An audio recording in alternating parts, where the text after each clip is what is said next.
And we are live. Hello, everyone. Welcome to this second late night stream that I am conducting.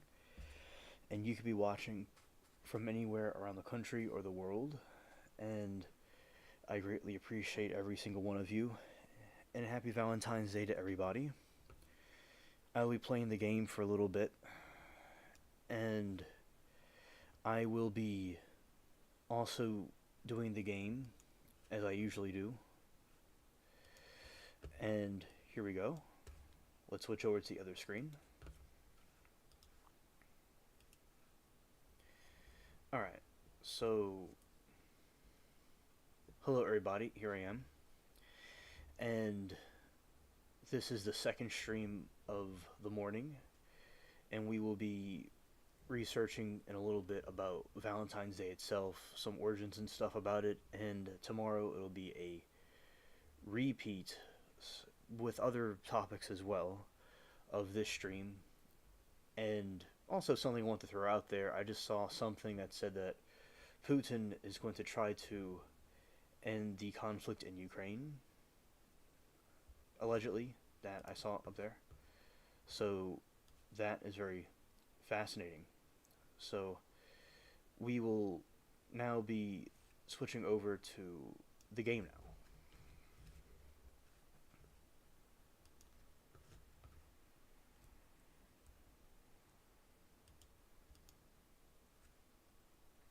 Alright, now the game is launching.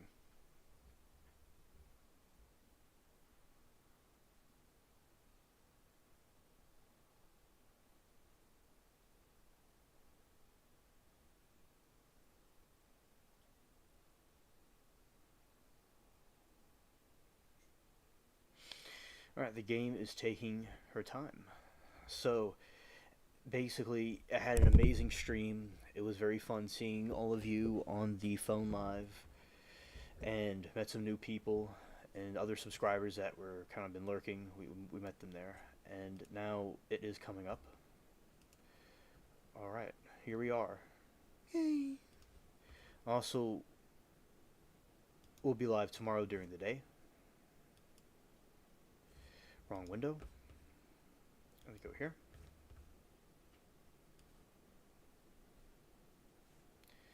Alright.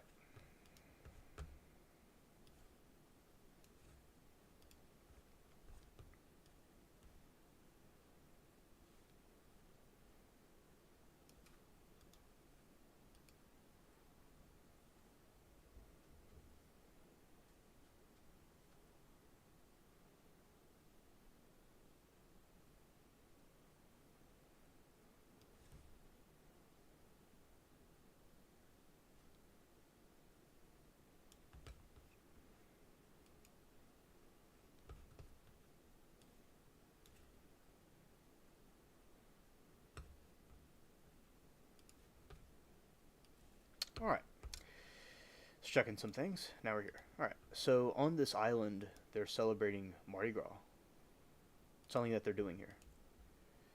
Alright, so we'll be looking around a little bit, then I'll go out to sea and do the thing and fight the battles. Yeah, so it looks like over here they are celebrating the Mardi Gras thing in this island, and we'll be going over to this other area to show you some more details about it. I'm kind of going the wrong way, but it's all good. I think, do I have enough? Seeing if I have enough potions, this will help me if I have a problem.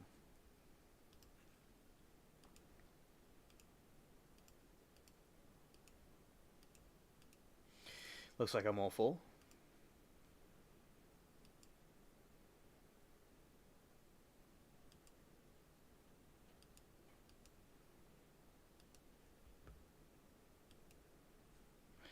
These are different voodoo dolls.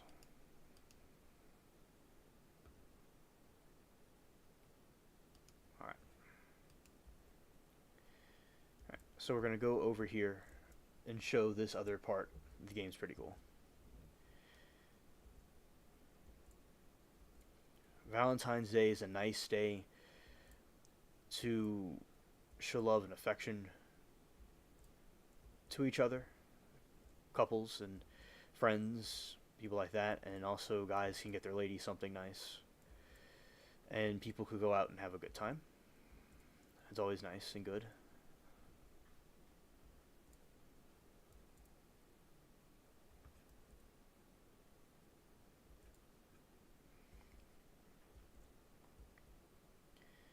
Alright, here we go. We have a nice bonfire right here, and they're doing this for Mardi Gras in the game.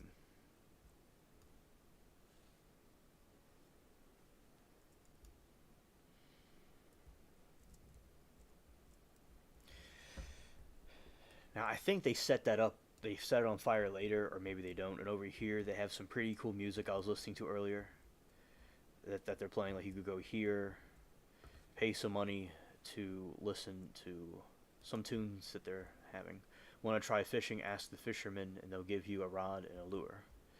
Yeah, the fishing is fun in the game. We'll go over to this other area and show you what I'm talking about. Let's see if I can swim over to the other side of the island.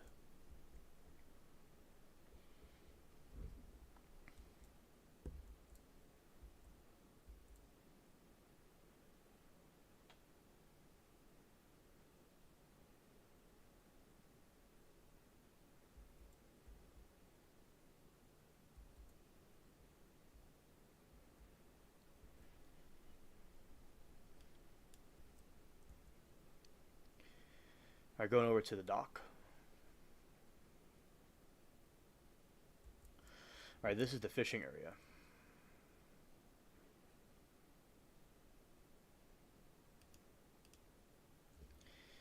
And the lure can go down deep, and I'm not focused on the game too much, so I've not have expanded as much as some others. Alright.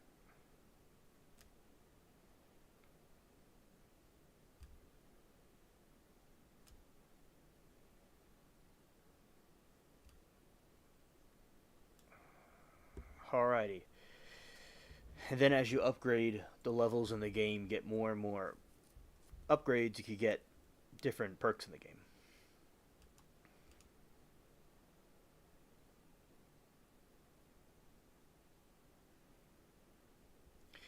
And it drops deeper and deeper.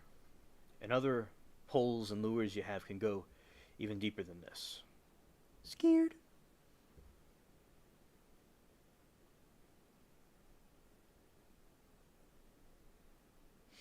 I've caught some of those other ones before when they've come up more towards this way. It's a very nice aquatic game. Very cool. Alright. So it's very nice. I like the tropical scenery and the light coming through the water. It's very nice. The graphics in this game are amazing.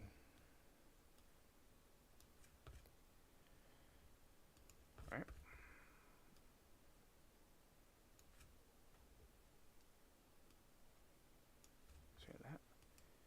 Okay, so we're just going to have it just chill out here and see what comes through with the Temu fishing rod.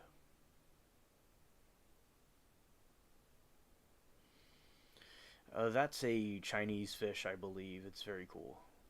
The butterfly fish.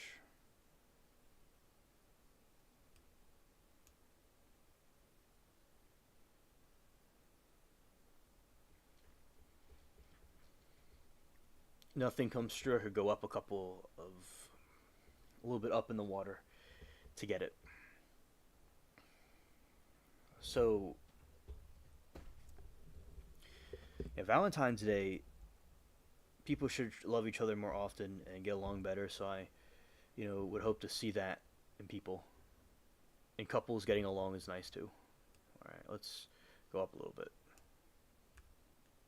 Scared off. Or stay at this level.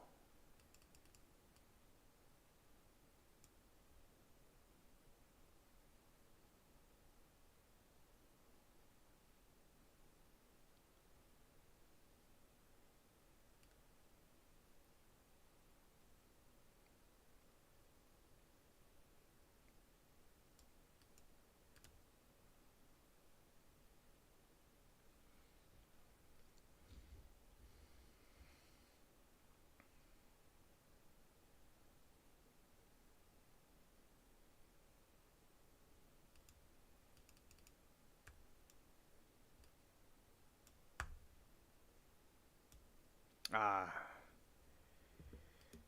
that one was quick.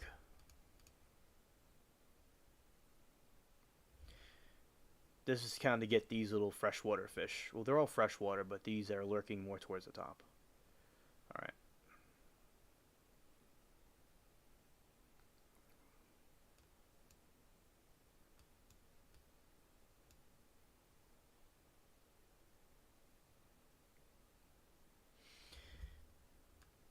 Maybe I'll get the yellowfish again.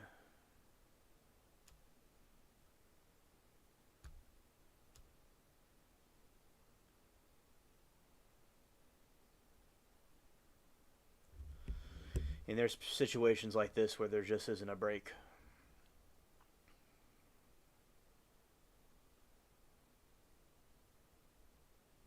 He's really fighting hard. We have to let him go.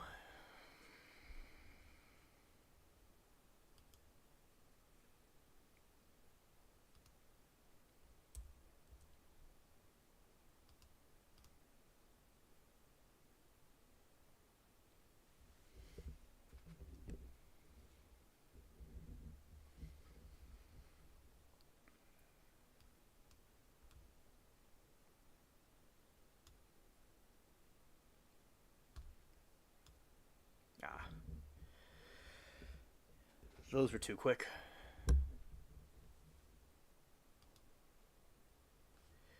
Need to get more lures. Then after this, so I was just showing you all briefly about the fishing, but what we have to do is now we have to get some more lures. Then I will be, which of course, I'll do more with the fishing.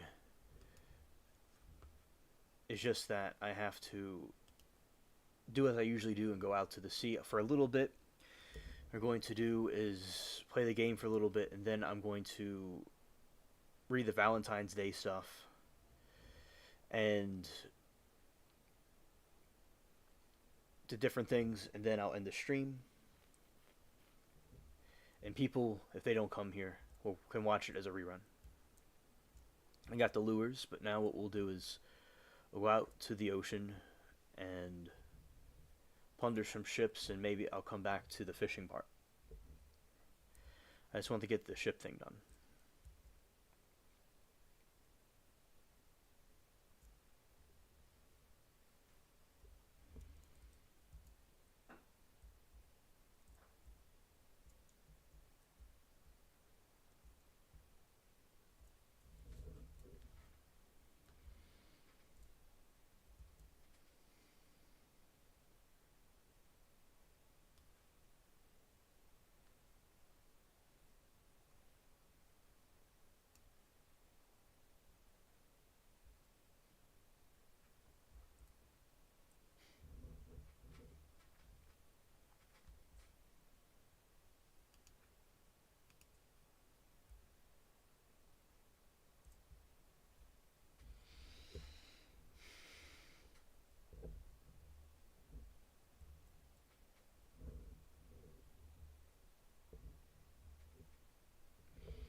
And these little Viper ships, quite easy.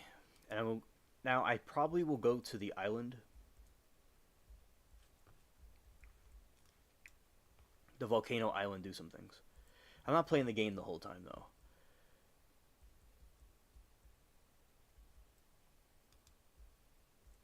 I am so glad they finally got that planet found.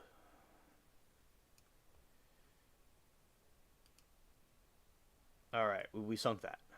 Okay, good. Now we're going to go towards the volcano island. And also, as I said, I'll do this tomorrow when the audience of the earlier people are here. So it'll be kind of like a repeat of it. I am very glad with the Super Bowl how it went. It was, Eagles did fantastic. And I was wearing both team colors actually, because it didn't really have an opinion either way. I was wearing a green shirt and this red hat. It was nice seeing all the stars. Everybody came here. It was very, very cool event, and right by Mardi Gras, and the city was done very nicely.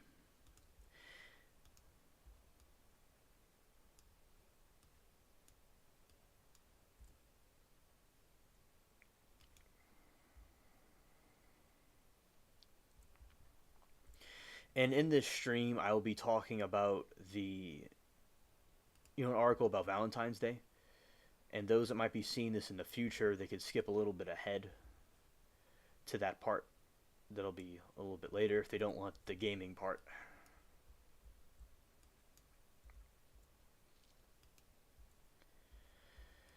All right.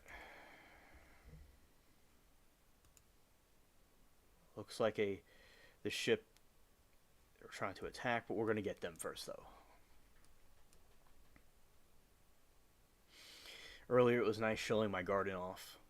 The little garden that I have. Very cool.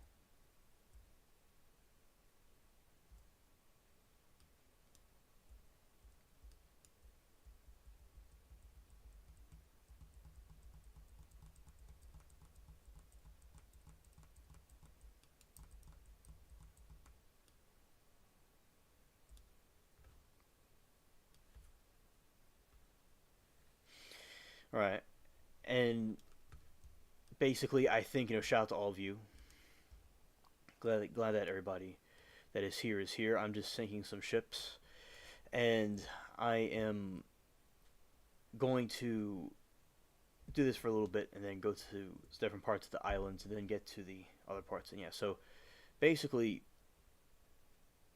there's actors, rappers, and even the CEO of Apple was seen at one of the restaurants getting a po' boy. And people, and also Trump thought they would win the Chiefs, but it wasn't so. And I think with football, if people don't have a good defense, it's not going to go well. People, falling around like they're noodles, it's not really the best thing. And in Japan, Valentine's Day, the girls get the guys' stuff, and it's real patriarchal over there. And I do think, like in America especially, it's advertised as having the man getting the woman something, and the man can enjoy each other's company. But any spouse can get they both can get each other something if they wanted to.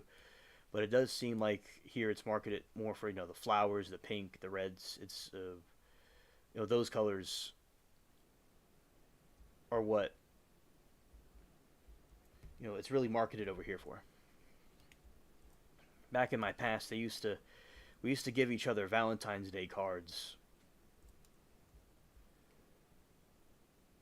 and some candy and some treats. That was really cool.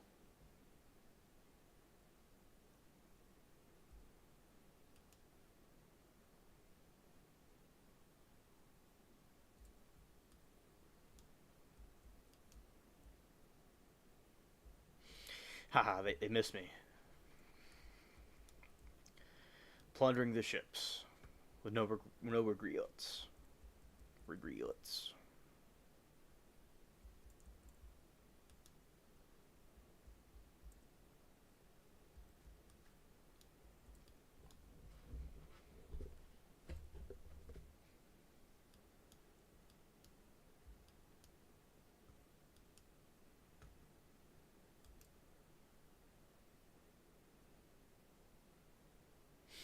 All right, that time I missed. I missed. Valentine's Day was a pagan thing, and then it had to do with a priest named Valentine.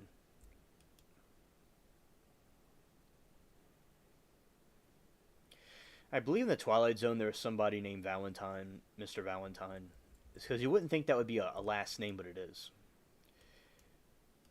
It's pretty cool how it's like a holiday was also a name at one time, but it's still a name. I'm sure that people have that name, like Valentino or Valentina. Those are like it's a Latin name, so I think it's pretty cool to see the origins of it and Cupid and stuff like that. I don't quite, on the top of my head, know everything about the lore of Valentine's Day, so that's why we're going to look at the article about it.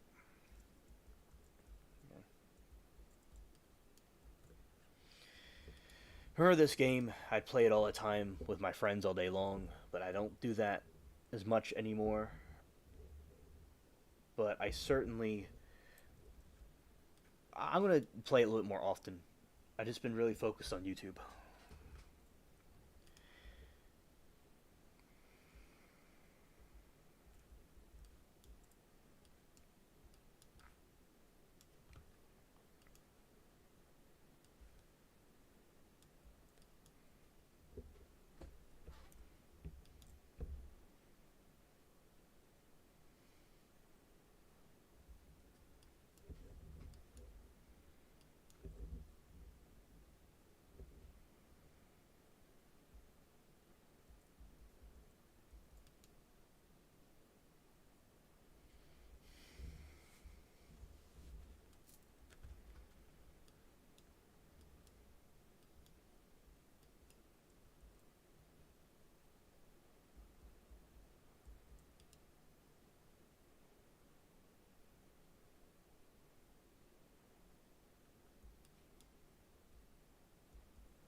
especially around 2019, 18, and 2020. I played it. Not really 2020, I don't think, but like 2018 and 19, and like earlier in 2020. It was early 2020.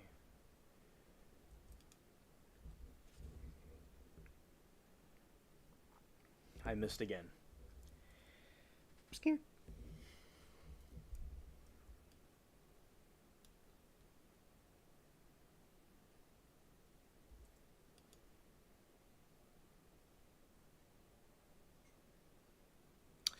All right, good. We got that.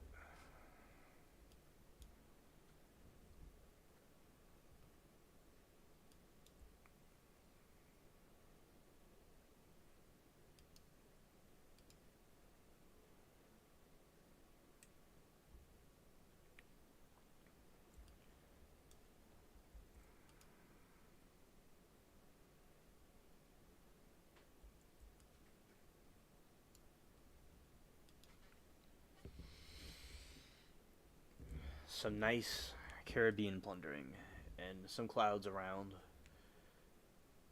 No rain or anything in the game. Now, I don't remember it ever raining in the game, but sometimes it can get kind of cloudy and overcast looking.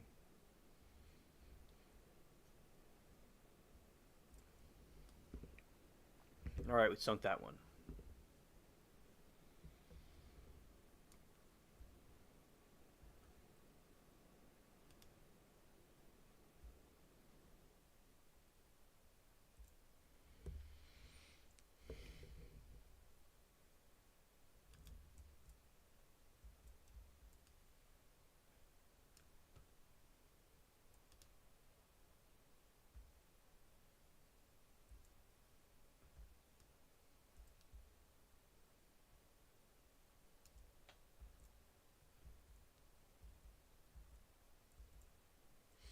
I'm gonna ram this ship.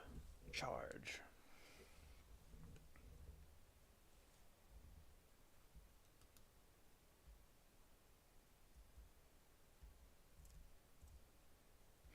Press the wrong button. I pressed the wrong button.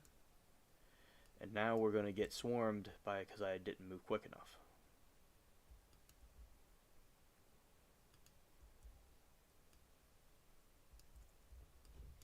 That was unnecessary damage.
Taking this one out. And one more and we're gonna get the crossbones.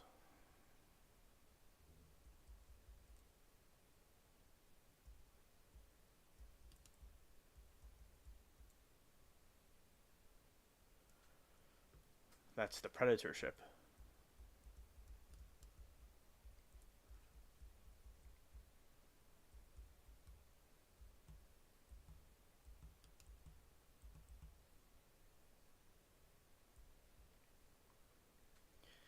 Alright, now we're going to go to the volcano island and repair the ship.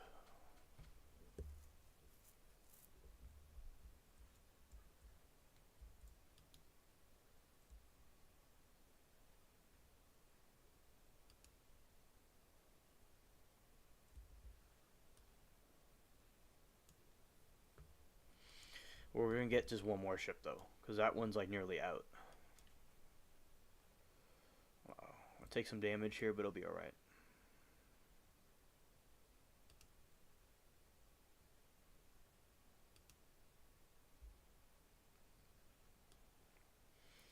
Now we'll hopefully get here without sinking.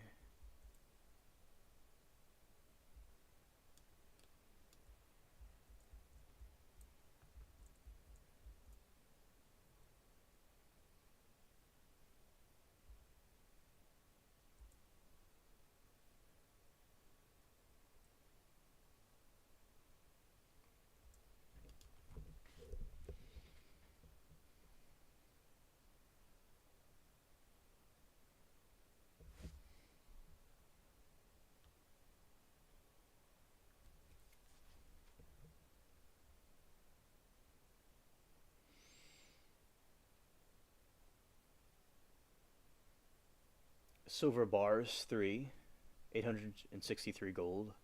Copper bars 5.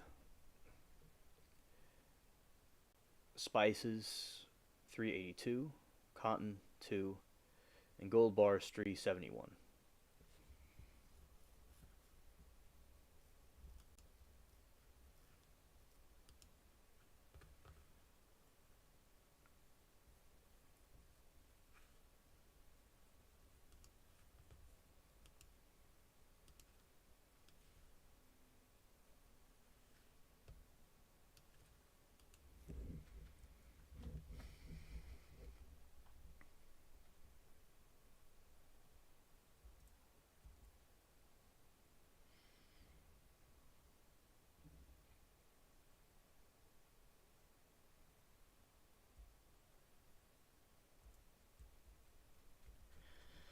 Now I want to go back out and repair the ship.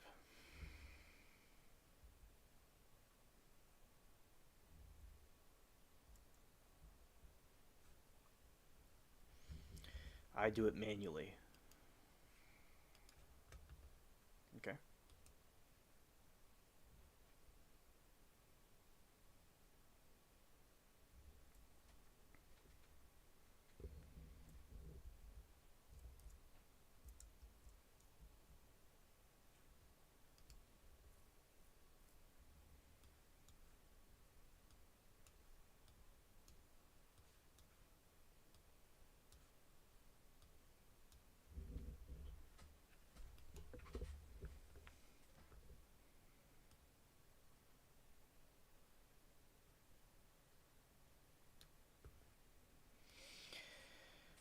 Doing this very gently.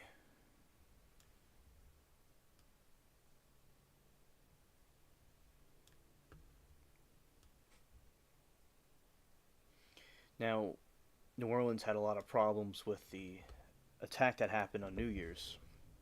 That's why this time they had so much military presence in the city.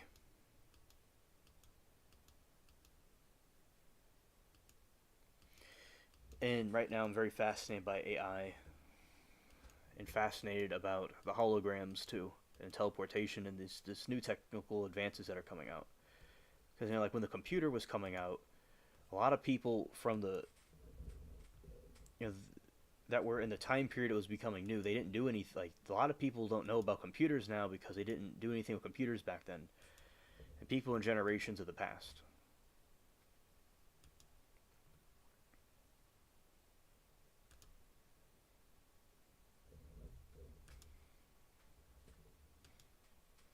All right, we're getting this ship repaired very well.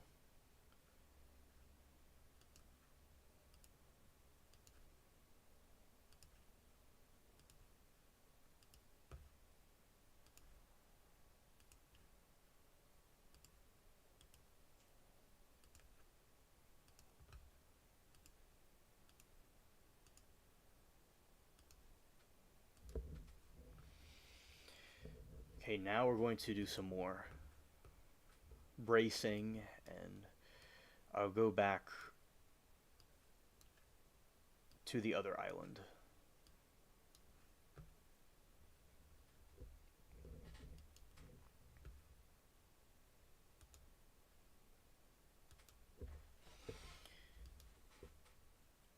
want to do some more of the fishing,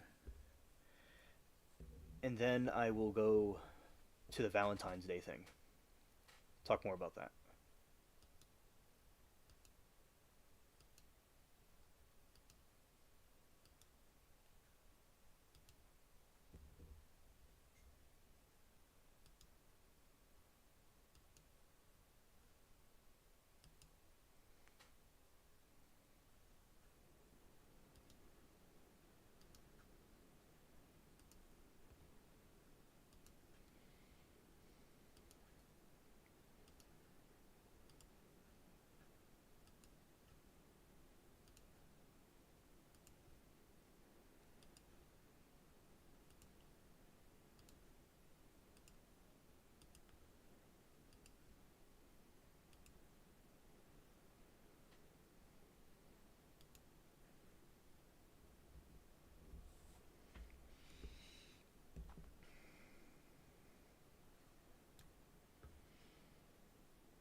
This is going smoothly. All right.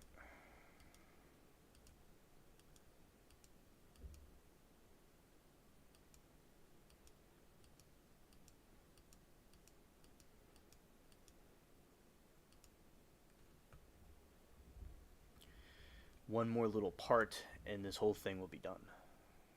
Okay. Okay.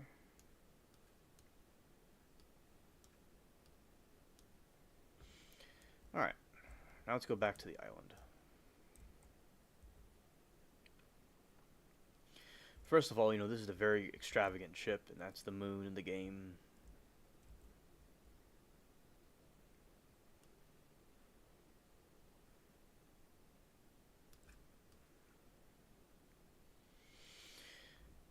That is always so cool to look at. Crash right into us.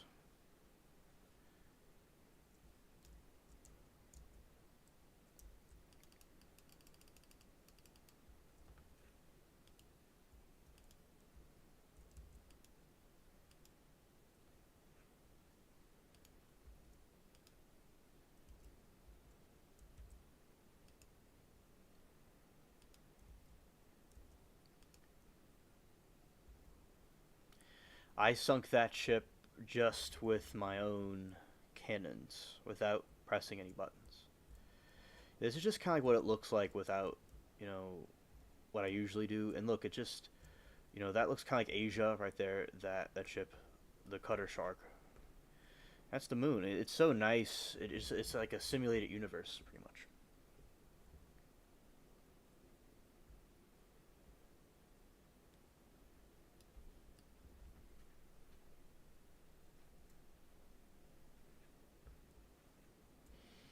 The Phantom's attacking me, so we're gonna have to fight. Whoa, they look like they took a side of my ship out. They went after me first. Now, hold on a second. Wait a minute. Hold on.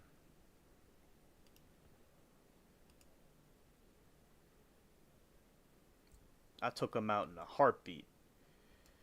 Wrong hood. Those two ships went to the wrong hood. And I just repaired the ship too. Well, alright, we're gonna dock over here. Yeah, that was some Timu cringe right there.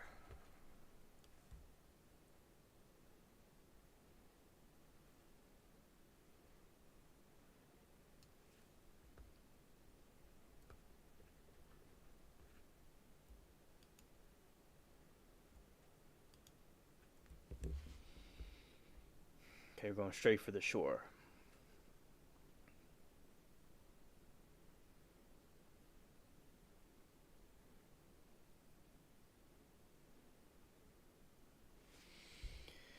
I go to Tortuga instead.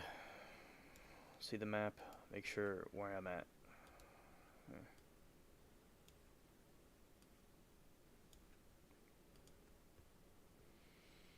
just going to teleport there this way.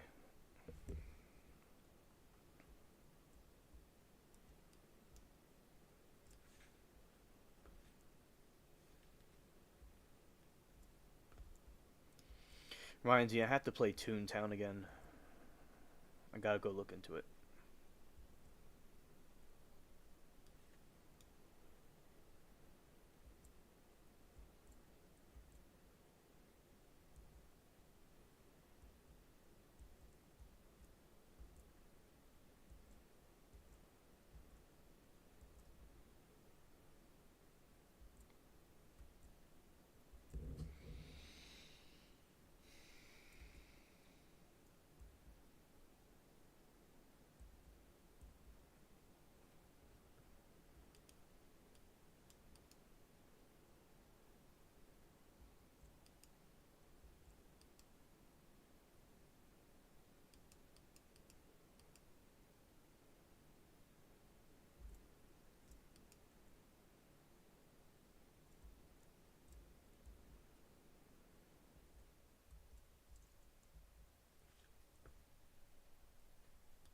This is another way to repair it. Like so.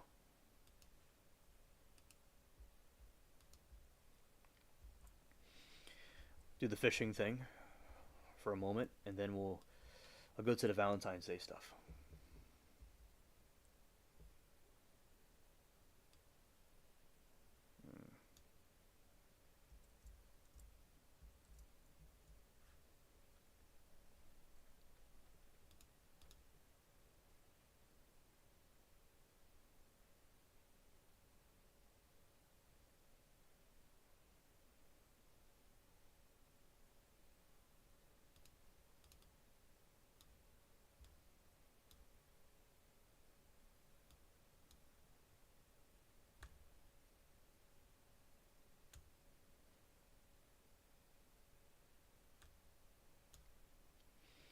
Alright, that didn't work. I'll try this again. As I said, this takes practice. I may have to keep practicing at it. I'm not going to do it the whole stream.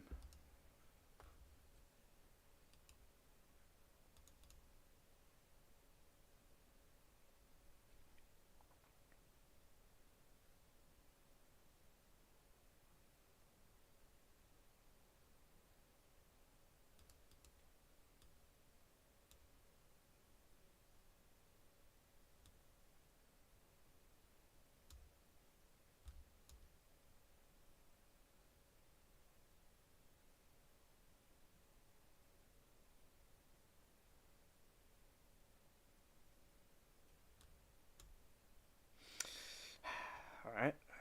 Do this another time.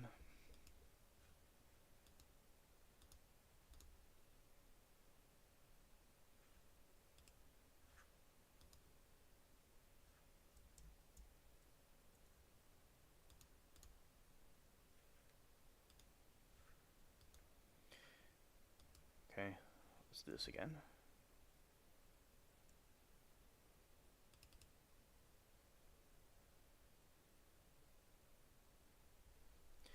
Alright, these are the fish I want to focus on.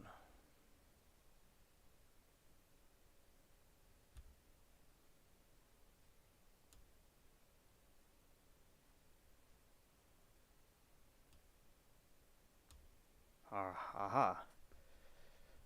I got it. Yay!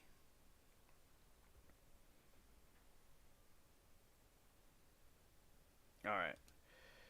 Now we'll exit this and do more of this fishing later. Alright. Let's kind of go by the island. More inward. Inward.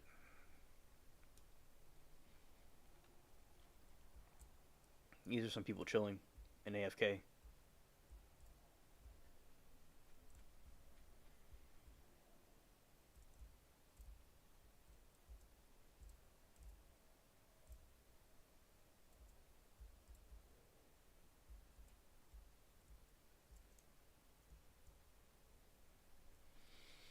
Alright, we're right here. Look at all those bubbles.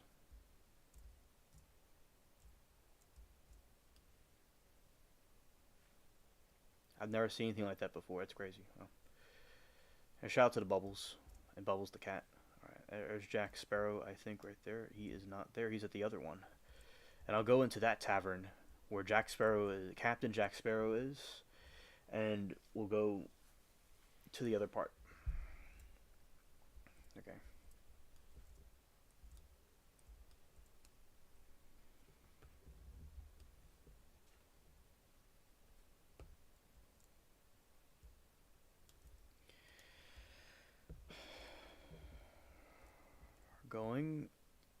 We're gonna go now into this area.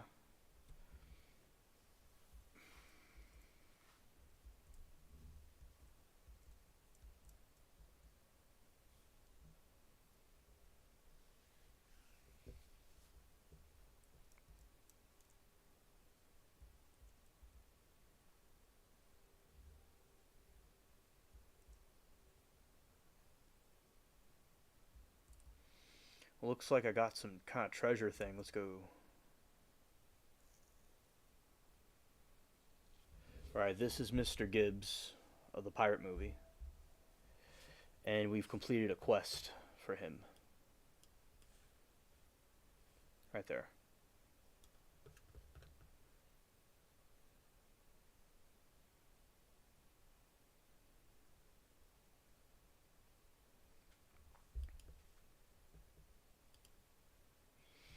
Fancy game of chess. Not much of a player myself, but I've got me eye on a certain chess set, one made of imperial gold and Turkish silver. A It be the treasure I'm talking about, but there's a catch, see. Only person handy in the game will be able to find this here treasure. Are you such a person? I'll be needing a demonstration. Play poker to prove your skill with the games. Alright. Alright, so that's Captain Jack Sparrow and all of them right there. Okay. Now we'll go and talk about the Valentine's Day stuff. And the thing's kind of glitching anyway. I might go back to the game, I might not. I don't know. We'll go to the Valentine's Day thing. And as I said, I'll be doing this tomorrow as well for the earlier people.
Alright, let's get into this.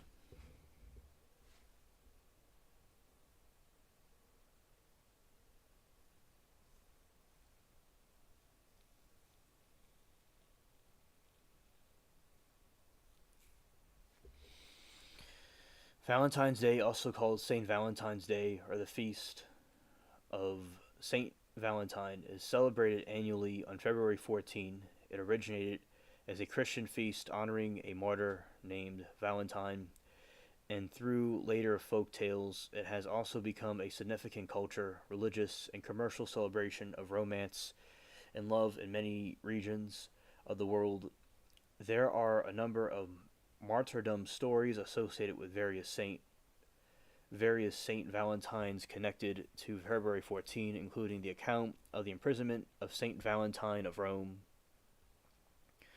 for ministering to Christians persecuted under the Roman Empire in the 3rd century.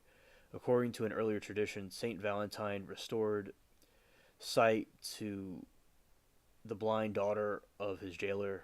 Numerous later additions to the legend have better related to the theme of love. Tradition maintains that St. Valentine performed weddings for Christian soldiers who were forbidden to marry by the Roman Emperor. An 18th century establishment to legend claims he wrote the jailer's daughter a letter signed Your Valentine as a farewell before his execution.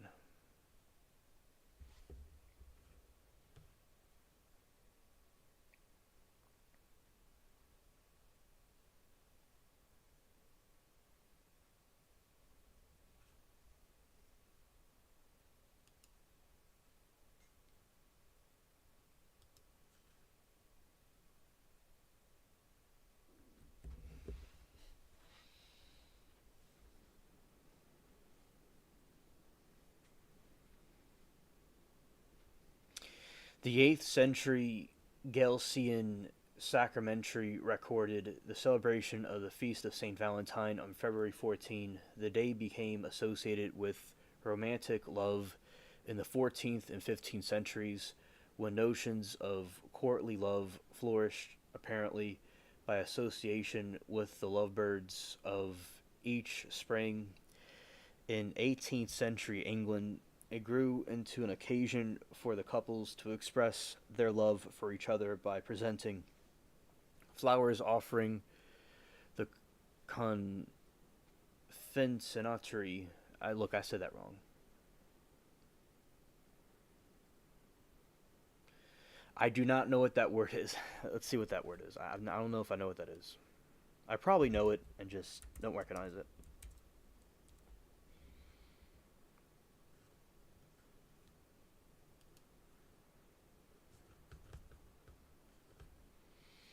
Hear this for a second. See what this is exactly.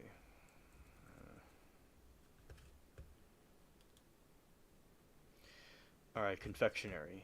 I've never, I don't know what that is. Okay. So, confectionery is items of confectionery. I guess it has to do with food. It looks like they're showing a bunch of cakes and stuff, so it has to do with that. Bul- bon, bonds, sweets, candy. Okay, yeah, it has to do with like sweets and stuff like that. Okay. And sending greeting cards, knowing as Valentines. The Valentine's Day symbols that are used today include heart-shaped outline, doves, and figure of winged Cupid. The 19th century handmade cards gave way to the mass production greetings in Italy. Saint Valentine's keys are given to lovers as a romantic symbol and an invitation to unlock the giver's heart, as well as the children to ward off epilepsy called St. Valentine's Day malady.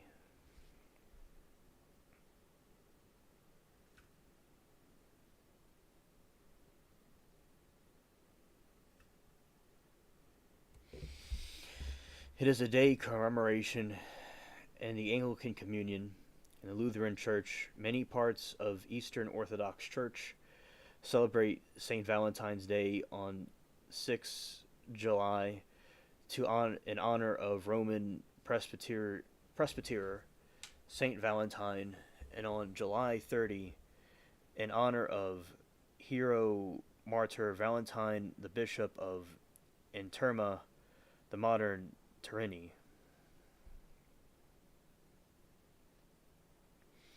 History: numerous early Christian martyrs were named Valentine. The Valentines honored February 14 in Valentine of Rome,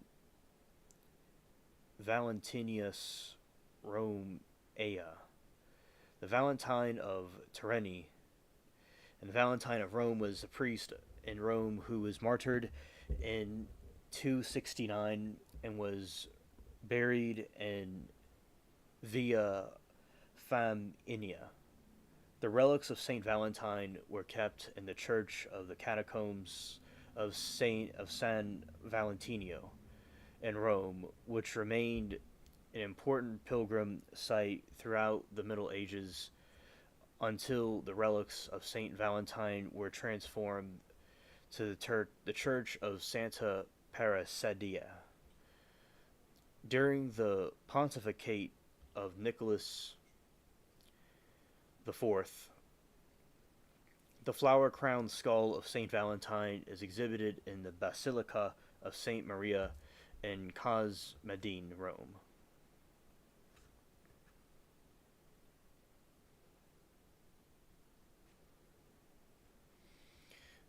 When White Friar Street Carmelite Church in Dublin, Ireland, Valentine of Terni became the bishop of Interna, known as Terni, and is said to have been martyred during the persecution under Emperor Aurelian.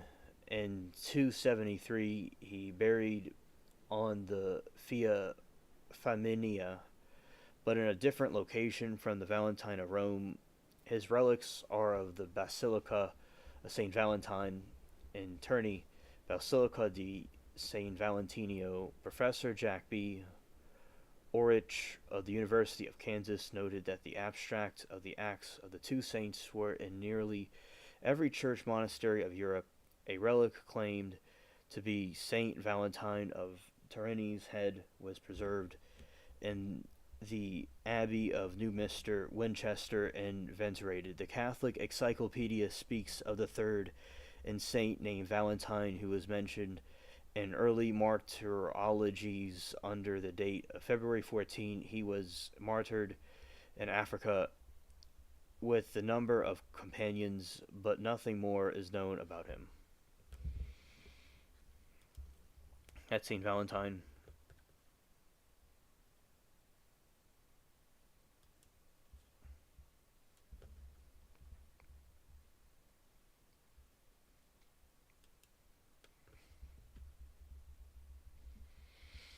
And that is a shrine to him.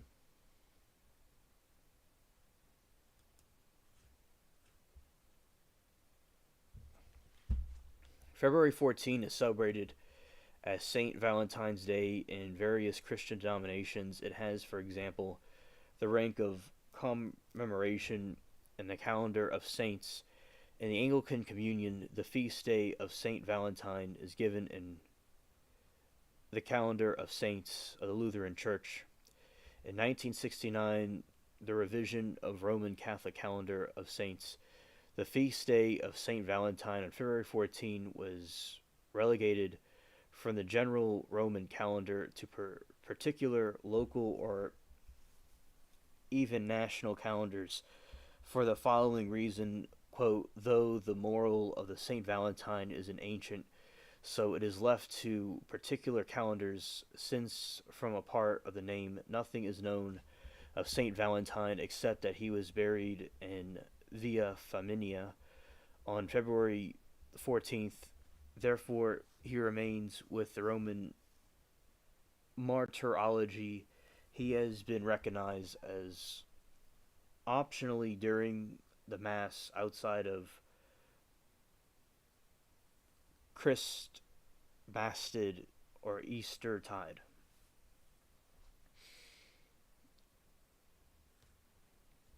The feast day is still celebrated in Balzan, where relics of the saints are claimed to be found.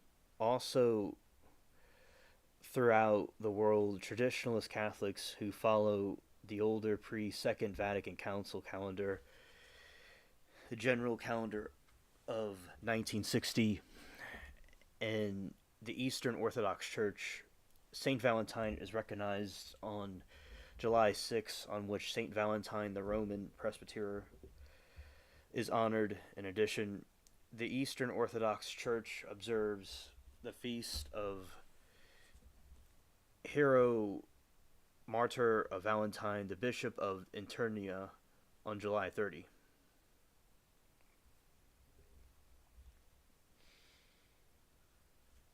Saint Valentine baptizing Saint Lucia. Lucilla.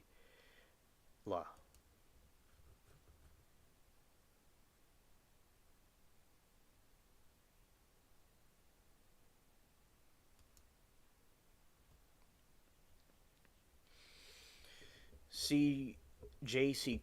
Cooper, in the Dictionary of Christianity, writes that Saint Valentine was a priest of Rome who was imprisoned for scouring persecuted Christians.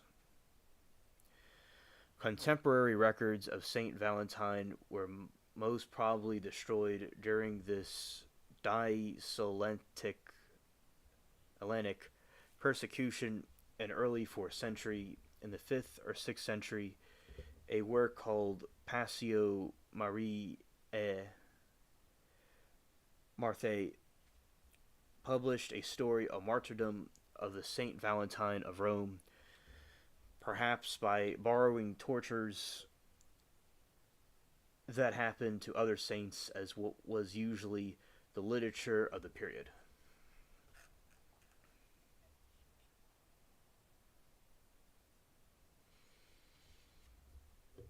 The same events are found in Bede's Martyrology, which was compiled with the 8th century and states that St. Valentine was persecuted as a Christian and integrated by the Roman Emperor Claudius II. In person, Claudius was imprisoned by Valentine and had discussion with him, attempting to get him to convert to the Roman paganism in order to save his life.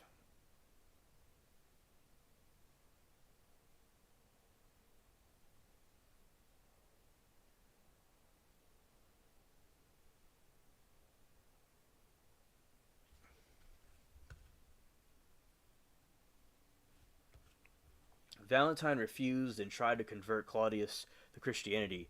Instead, because of this, he was executed. Before his execution, he is reported to have performed a miracle by healing Julia, the blind daughter of the jailer Astrilios. The jailer's daughter and his 46 member of the household family members and servants came to believe in Jesus and were baptized.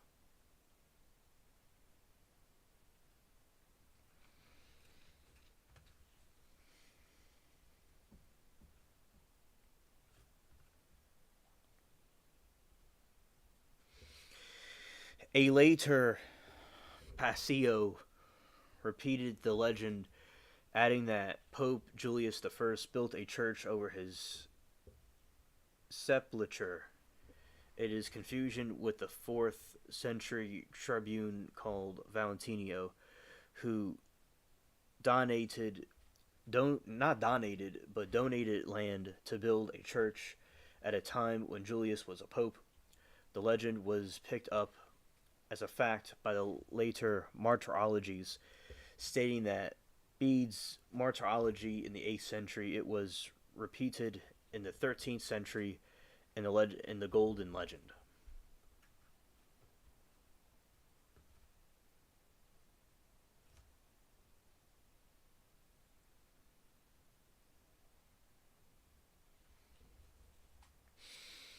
There is an additional embellishment to the Golden Legend, which, according to Henry Assingar, Kelly was added to the 8th century and wide repeated. On the evening before Valentine was to be executed, he is supposed to have written the first Valentine card himself, addressed to the daughter of his jailer, Astrilius, who was no longer blind, singing "You, your Valentine." The expression from your Valentine was later adapted by modern Valentine letters. This legend has been published by both American Greetings and the History Channel. John Fox, a 16th century English historian and order of Carmelites, state that St. Valentine was buried in the Church of St. Praxedes in Rome, located near the cemetery of St. Hippolytus. This order says that, according to legend, Julia herself planted a pink blossomed almond tree near his grave Today, the almond tree remains a symbol of abiding love and friendship.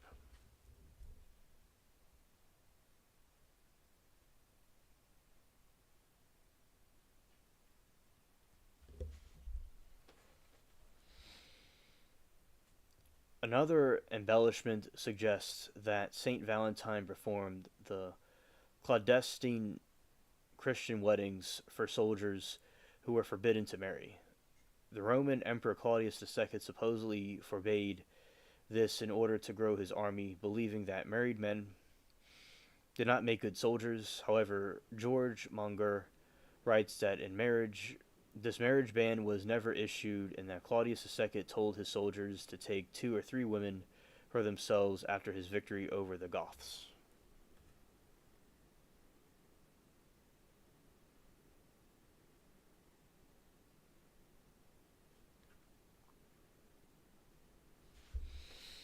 According to legend, in order to remind these men of their vows and God's love, Saint Valentine is said to have cut hearts from the parchment, giving them to these soldiers and persecuted Christians. A possible origin to the widespread use of hearts in St. Valentine's Day.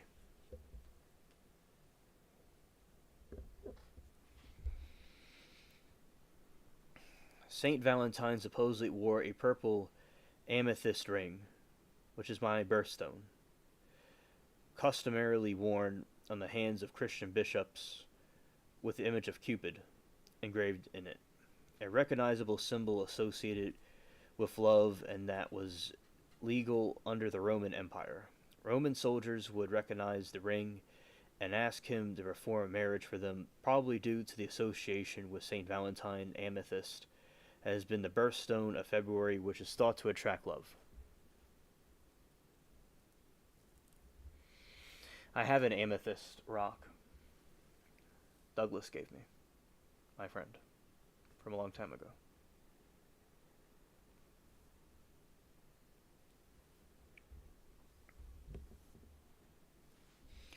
While the European folk traditions connected with St. Valentine and Valentine's Day have become marginalized by modern customs connecting the day with romantic love, there are still some connections with the advent of spring, while the custom of sending cards and flowers and chocolates. Some people say chocolates.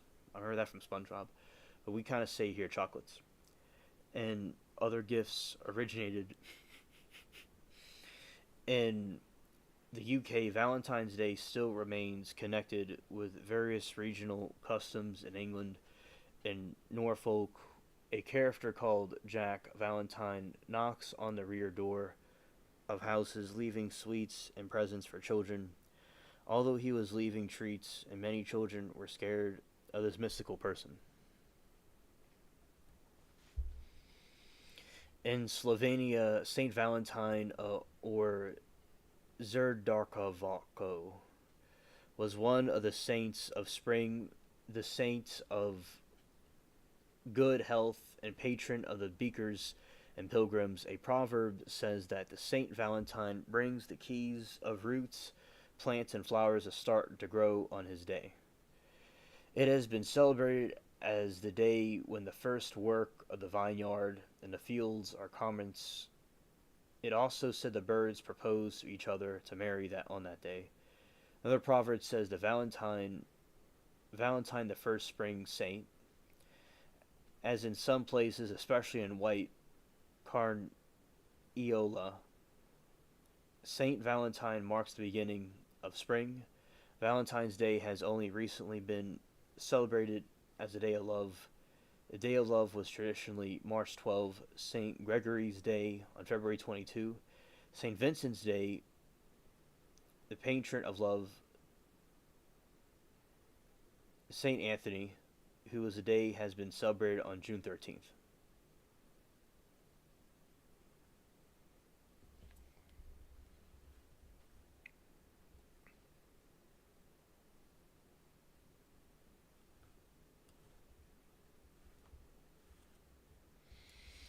Possible ancient origins. The feast of Saint Valentine originated in Christendom and has been marked by Western Church of Christendom in honor of the one of the Christian martyrs named Valentine, as recorded on the 18th century of Gelsian sacramentary in the ancient Rome. Lupercalia was observed on February 4, 13 to 15 on behalf of Pan and Juno, pagan gods of love, marriage, and fertility. We've talked about Pan. Wow, that's something else. That is, they have hooves, which I know what Pan looks like, and Juno. Pagan gods of love, marriage, and fertility. It was a rite connected to purification and health, and had only slight connection to fertility as a part of health, and none to love. The celebration of Saint Valentine is not known to have had any romantic connotations until Spenser's poetry about Valentine's Day. In the 14th century, some 700 years after the celebration of Lupercalia is believed to have ceased.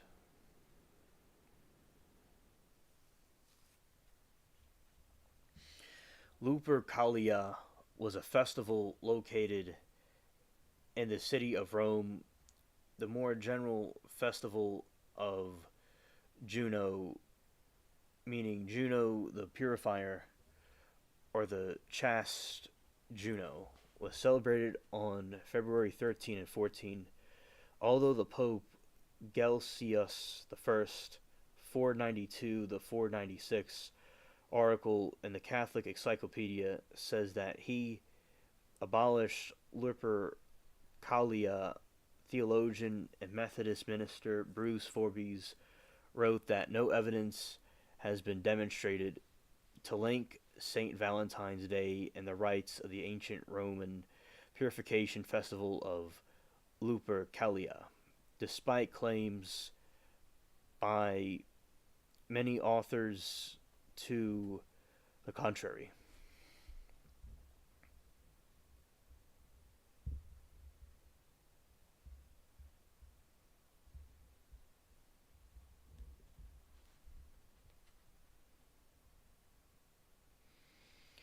Some researchers have theorized that Gelsius I replaced Lupercalia with a celebration of the purification of the Blessed Virgin Mary, and claim connection to the 14th century's connotations of romantic love, but there is no historical indication that he ever intended such a thing. Also, the dates do not fit because of the time of Gelsius I.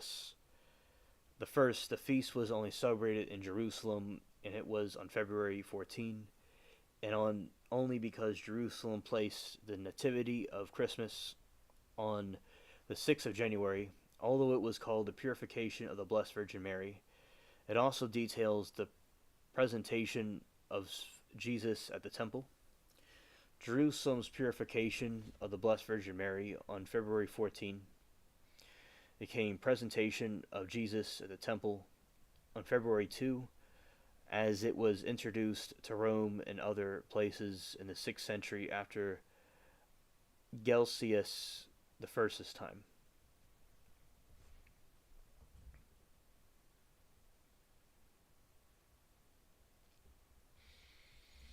Alban Butler, in his The Lives of the Fathers of Martyrs and Other Principal Saints, 1756 to 1759, claimed without proof that the boys and girls in Lupercalia drew names from a jar to make couples, and modern Valentine's letter originated from this custom. In reality, this practice originated in the Middle Ages with no linked to Lupercalia, with boys drawing the names of girls at random to couple with them. This custom was combated by priests, for example, by Francis de Sales around 1600, apparently by replacing it with religious custom of girls drawing the names of apostles from their altar. However, the religious custom is recorded as early as the 13th century in the life of Saint Elizabeth of Hungary, so it could have a different origin.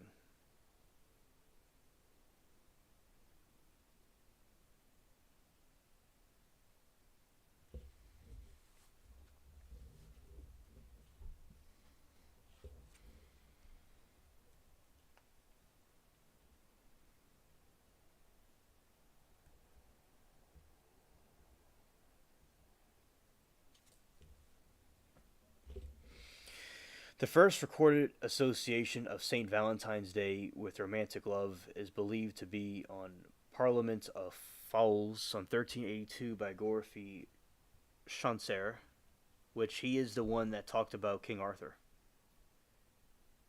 I think that's him. And it may not be him, but I thought it was him for a second, but maybe it's not the same Gorfy. A dream vision portraying a parliament of birds to choose their mates, honoring the first anniversary of the engagement of the 15-year-old king Richard II to England. Richard II of England to the 15-year-old Anne of Bohemia.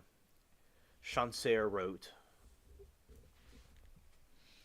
"For this was the Saint Valentine's Day one every fowl cometh there to cheese his make of every kind that men think may, and that so huge a noise gain make that earthy and air and tray, and every lake so fuel was that uneath was the space for me to stone day, so full was all the place."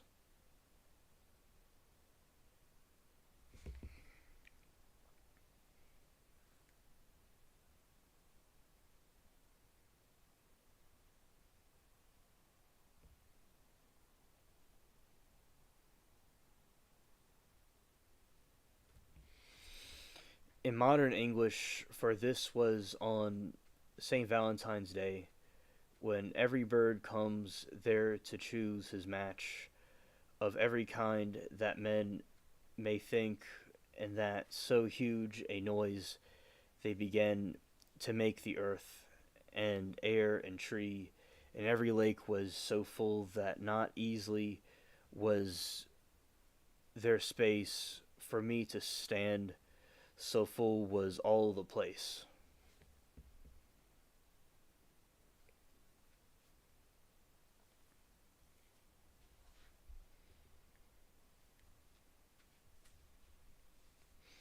Readers have critically assumed that Chancer was referring to the 14th of February as St.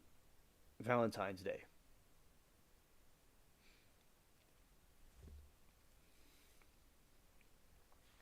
Henry Asengar Kelly has observed that Chancer might have in mind the feast day of St. Valentine of Genoa, an early bishop of Genoa who died around AD 307. It was probably celebrated on May 3, a treaty providing for Richard II and Anne's marriage. The subject of the poem was signed in May 2, 1381.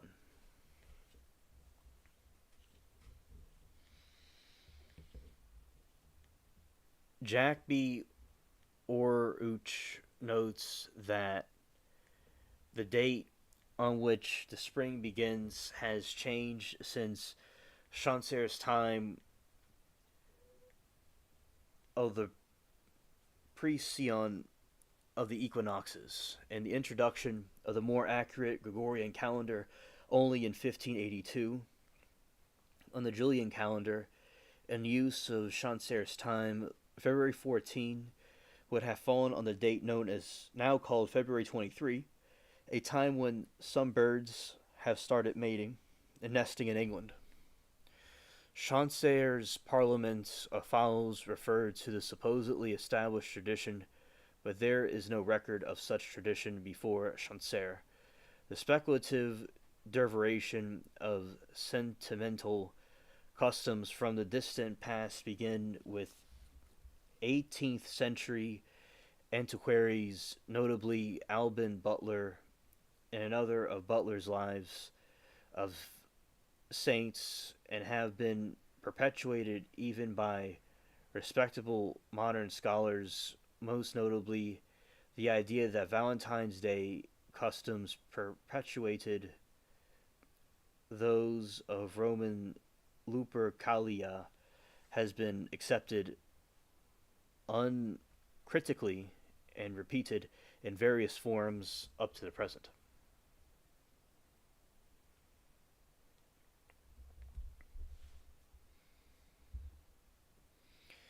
Three other authors who made poems about birds mating on St. Valentine's Day around the same years, Auton de Granson and Savoy,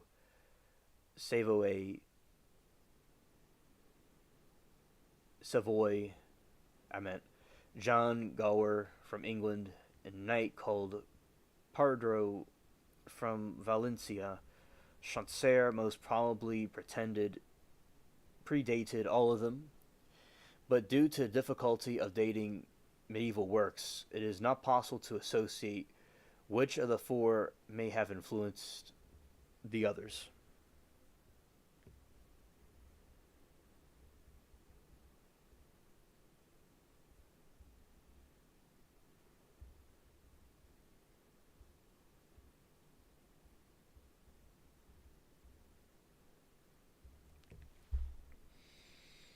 The earliest description of February 14 as an annual celebration of love appears in the Charter of Court of Love, the charter allegedly issued by Charles V of France at Bantes la Jolie in 1400, describes the lavish festivals to be attended by several members of the royal court, including a feast, amorous song and poetry, competitions, jousting, and dancing. Amid these, it sounds like a chat room on YouTube. These festivals, the attending ladies would hear and rule on disputes from lovers.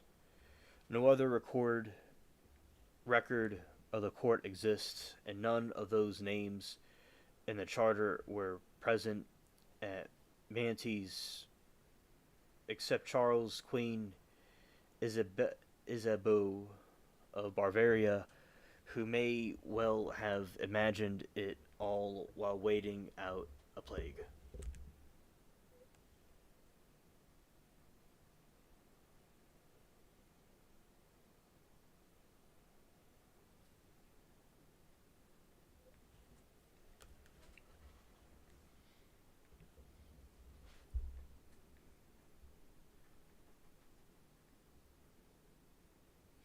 Valentine poetry. The earliest surviving Valentine is a 15th century rondeau written by Charles, Duke of Orleans, or some may say Orleans, to his wife, which commences: Je suis déjà d'amour Tayane Matre dessus Valentine, which I may have not have said that correctly, but I said it. At the time The Duke was being held at Tower of London following his capture at the Battle of Agincourt.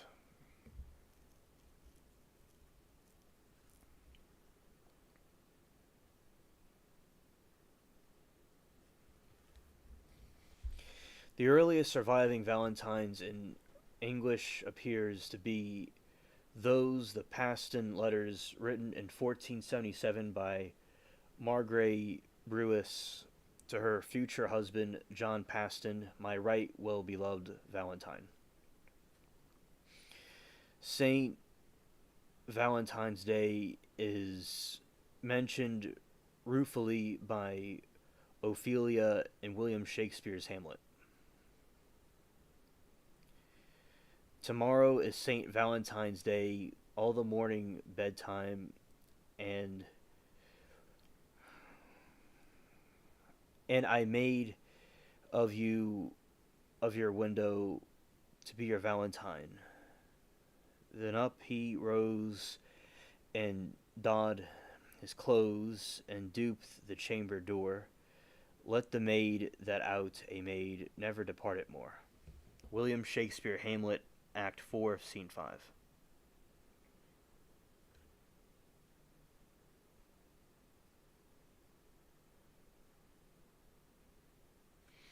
That's John Donne.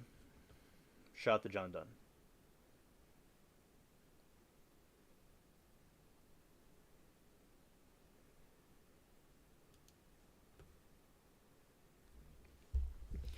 John Donne used the legend of the marriage of the birds as starting point of his epithalamion, celebrating the marriage of Elizabeth, daughter of James I of England, to Frederick V of Palestine.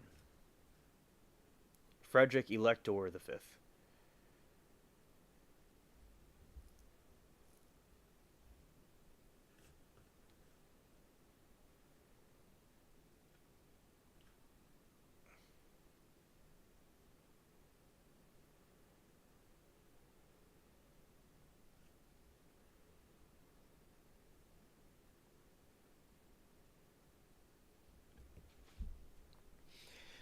Halle Bishop's Valentine, whose day this is.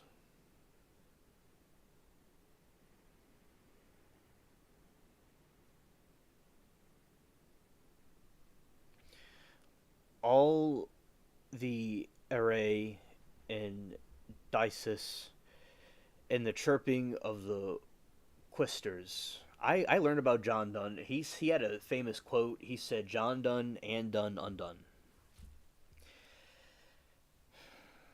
All the array is thy diocese, and all the chirping questers, and all other birds are thy parishioners.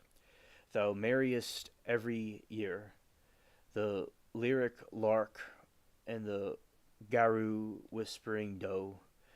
Sparrow, we were talking about Jack Sparrow, that's interesting, that neglects his life for lo, the household bird which reddits stumurcher. Thou makest the bird spade as sown as doth the goldfinch or the halcyon, the husband cock. Loki's out the sown is sped, and meets his wife, which brings her feather bed this day more cheerfully than ever shine, this day which might inflame thyself, old Valentine. John Donne.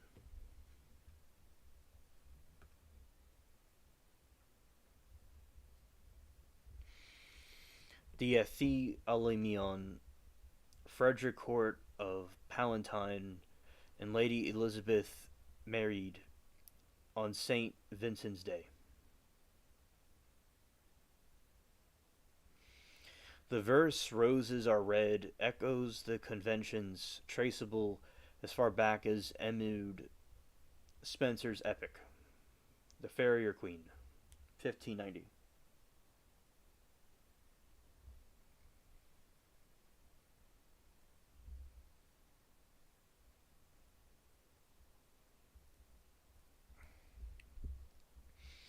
She bathed with roses red and violets blue, and all sweetest flowers that in the forest grew.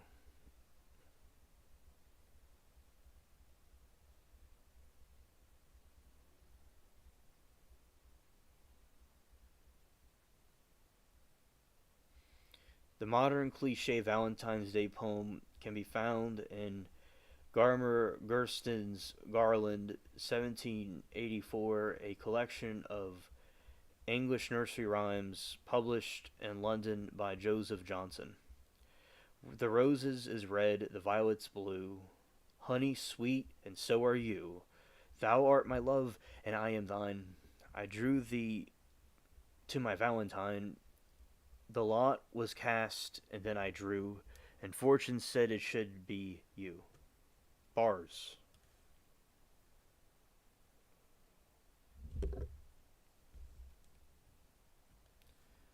Complete bars.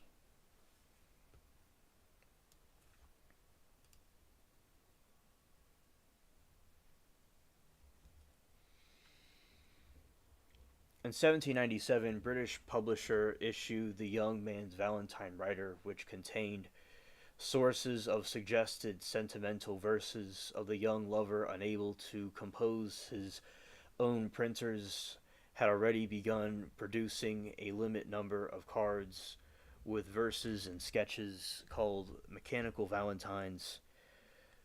Paper valentines became so popular in England in the early 19th century that they were assembled in factories. Fancy valentines were made with real lace and ribbons with paper lace, introduced the mid 19th century. In 1835, 60,000 Valentine's cards were sent by post in the United Kingdom despite postage being expensive. English Victorian era Valentine cards. Very, very nice.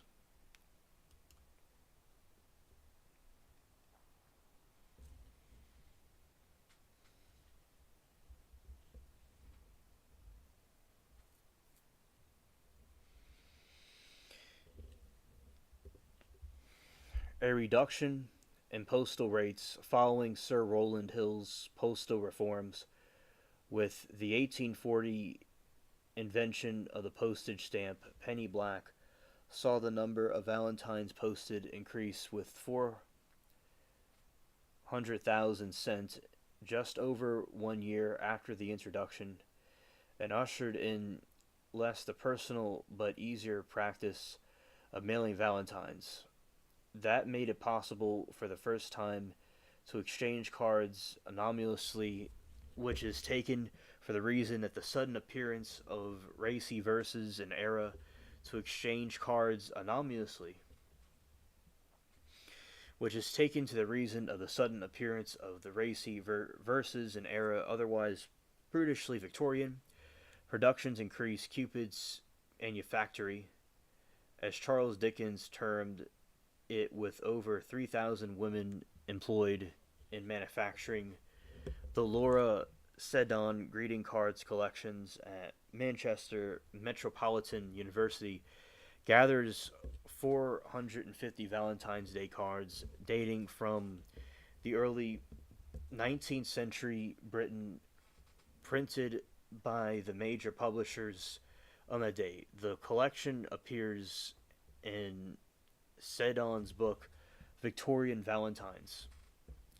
In the United States, the first mass production of valentines of embossed paper lace were produced and sold shortly after 1847 by Esther Howland, Worcester, Massachusetts. Her father operated a large book and stationery store, but Howland took her inspiration from England's English Valentine she had received from the business associate of her father. Intrigued with the idea of making similar valentines, Howland began her business by importing paper lace and floral decorations from England.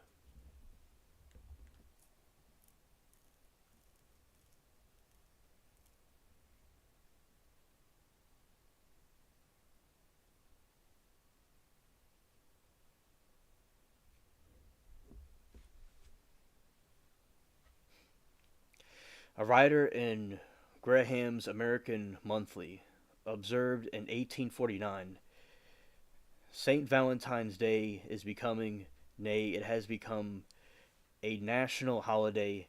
The English practice of sending Valentine's cards was established enough to feature a plot device in Elizabeth Gaskell's Mr. Scared Harrison's Confessions, 1951. Quote, I burst in with my explanations. The Valentine I know nothing about.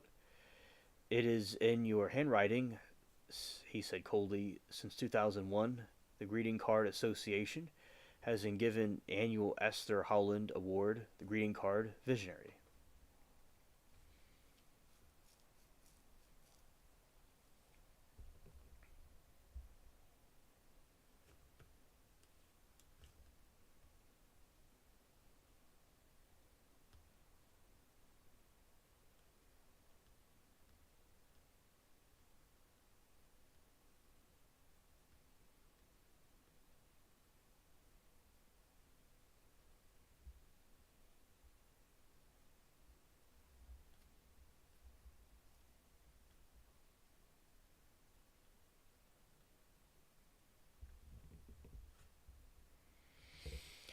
Since the 19th century, handmade cards have given way to mass production greeting cards. In the UK, just under half of the population spent money on their Valentines. Around 1.9 billion was spent in 2015 on cards, flowers, and chocolates and other gifts. The mid 19th century Valentine's Day trade was a harbinger of further commercialized holidays in the U.S. to follow.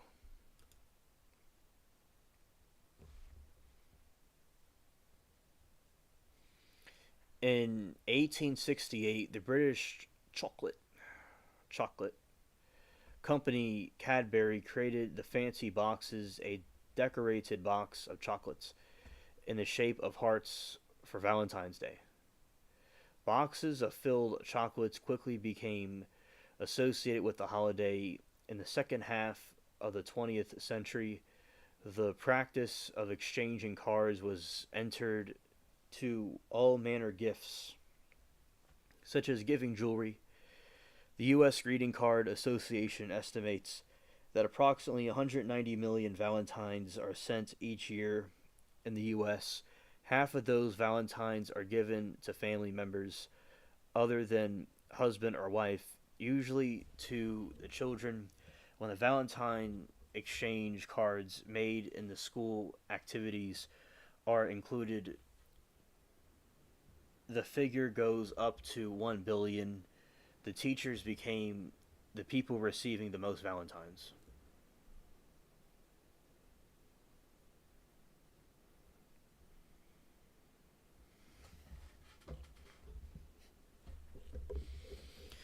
The increase in use of the internet around the turn of the millennium is creating a new traditions. Every year, millions of people use digital means of creating and sending Valentine's Day greeting messages, such as e-cards, love coupons, and printable greeting cards. Valentine's Day is considered by some to be a hallmark holiday due to its commercialization. In 2016, the Catholic bishops of England and Wales established a novena prayer, a support single people seeking spouses ahead of Valentine's Day.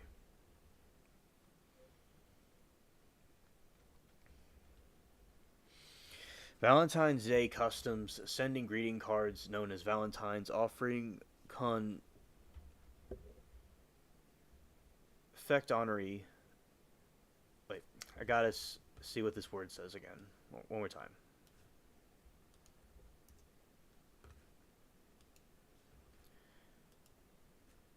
Okay, confectionery and presenting flowers developed in early modern England.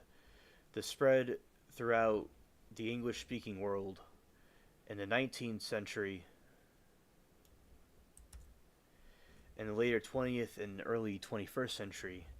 These customs spread to other countries, like those on Halloween, and aspects of Christmas, such as Santa Claus.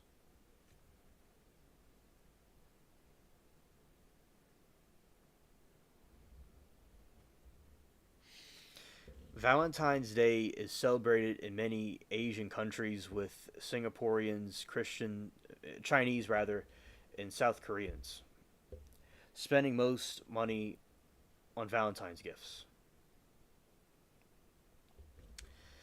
Hey DJ, good to see you. Happy Valentine's Day to you too.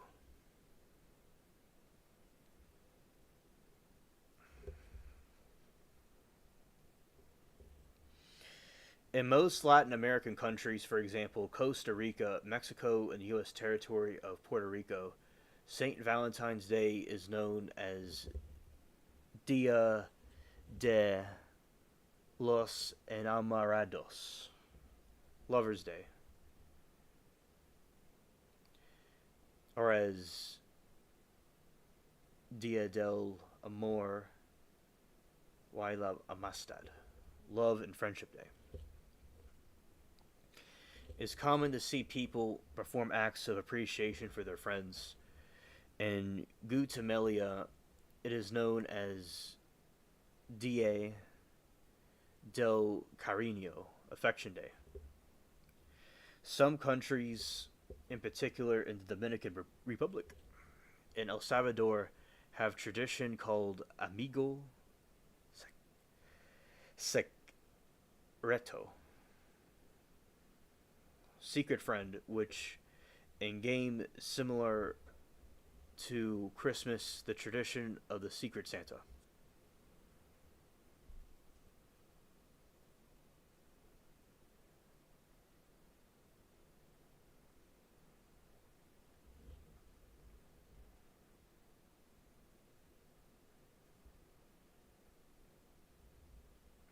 In Brazil, Dia dos Namorados, Lover's Day, Boyfriend Girlfriend's Day, is celebrated June 12th, probably because that the day before Saint Anthony's Day, a saint recognized for blessing young couples with happy and prosperous marriages, when traditionally many single women perform popular rituals called sympathie ice in order to find a good husband or boyfriend. Couples exchange gifts, chocolates, cards, and flower banquets.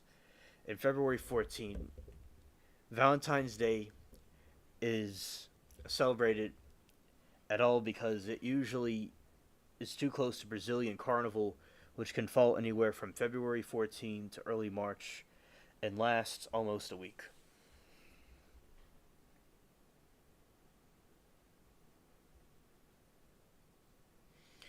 In Colombia, celebrates Dia del Amor y la Amistad, Love and Friendship Day, on their third Saturday in September instead of Amigo.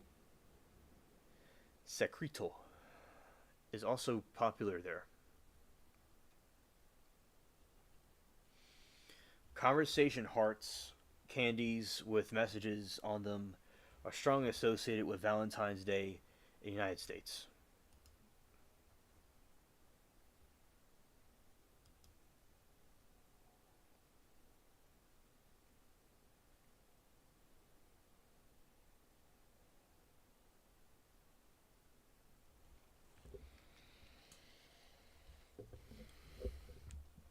On the United States mainland, about 190 million Valentine's Day cards are sent each year, not including hundreds of millions of cards school children exchange. Valentine's Day is a major source of economic activity, with total expenditures toppling billion in 2014, over 136 per person. This increased from 108 per person in 2010. In 2019, a survey by the National Retail Federation found that over the previous decade, the percentage of people who celebrate Valentine's Day had declined steadily. From their survey results that they found three primary reasons: over commercialization of the holiday, not having a significant other, and not being interested in celebrating it.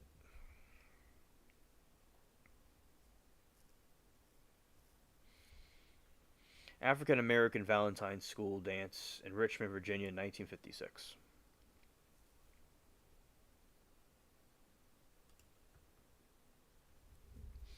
Afghanistan. In pre Taliban years, Koch Igul Faraoshi, Flower Street, in downtown Kabul used to be adorned with innovative flower arrangements to attract Valentine's Day youth celebrating youth. In Afghanistan tradition, love is often expressed through poetry. A new generation of budding poets such as Ramin Mazar and Mahtab Sahel express themselves through poetry, using Valentine's Day as a theme to voice concerns about the erosion of freedoms.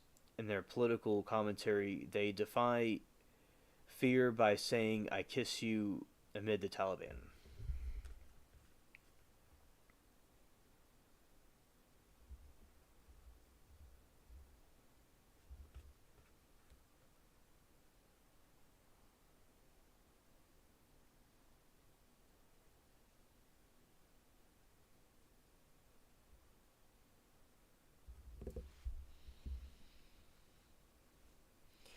Bangladesh. Valentine's Day was first celebrated in Bangladesh by Sharfik Rahman, a journalist and editor of the newspaper Jade-e-Din. In 1993, he was acquainted with Western culture from studying in London. He highlighted Valentine's Day to the Bangladeshi people through Jaidin.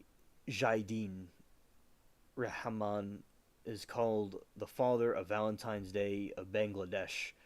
On this day, people in various types of relationships include lovers, friends, and husbands and wives, mothers and children, students and teachers express their love of each other with flowers, chocolates, cards, and other gifts. On this day, various parks, recreation centers of the country are full of love, people of love. No public holiday, however, is declared on this day in Bangladesh.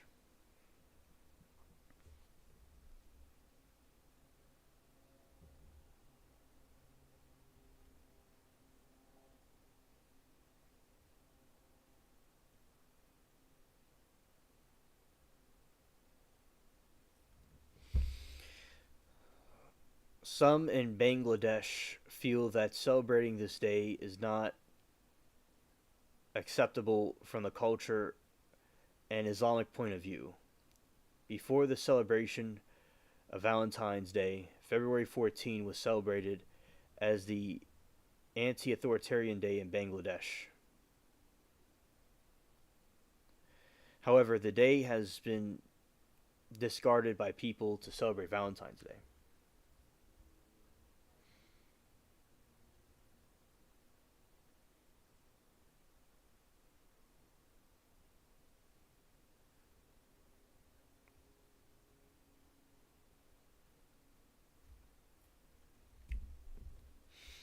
China. In Chinese, Valentine's Day is called Lover's Festival.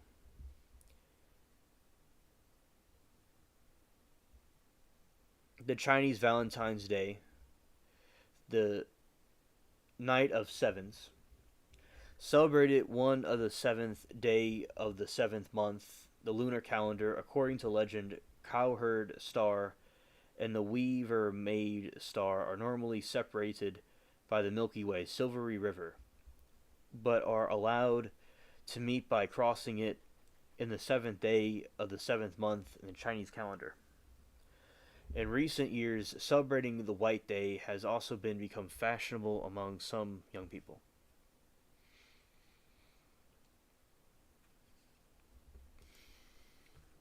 Oops.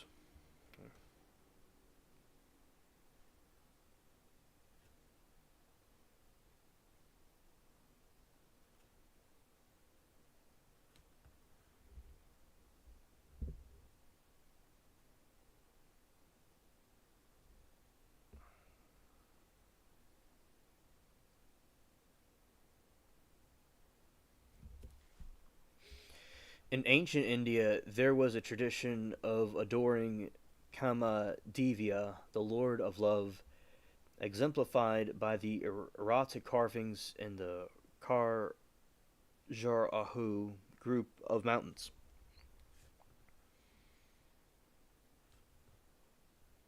Writing Kama Saruta. This tradition was lost around the Middle Ages when Kama Adavya was no longer celebrated and public displays of sexual affection became frowned upon. This repression of public affection began to loosen in 1990s.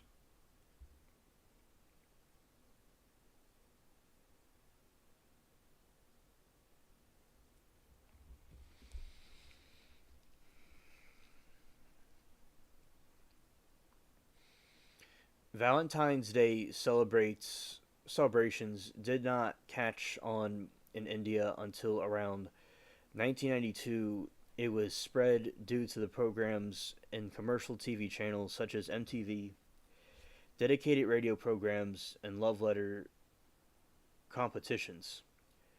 In addition to an economical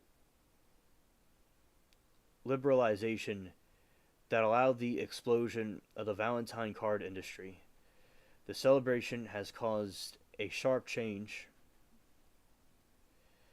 on how people have been displaying their affection in public since the Middle Ages.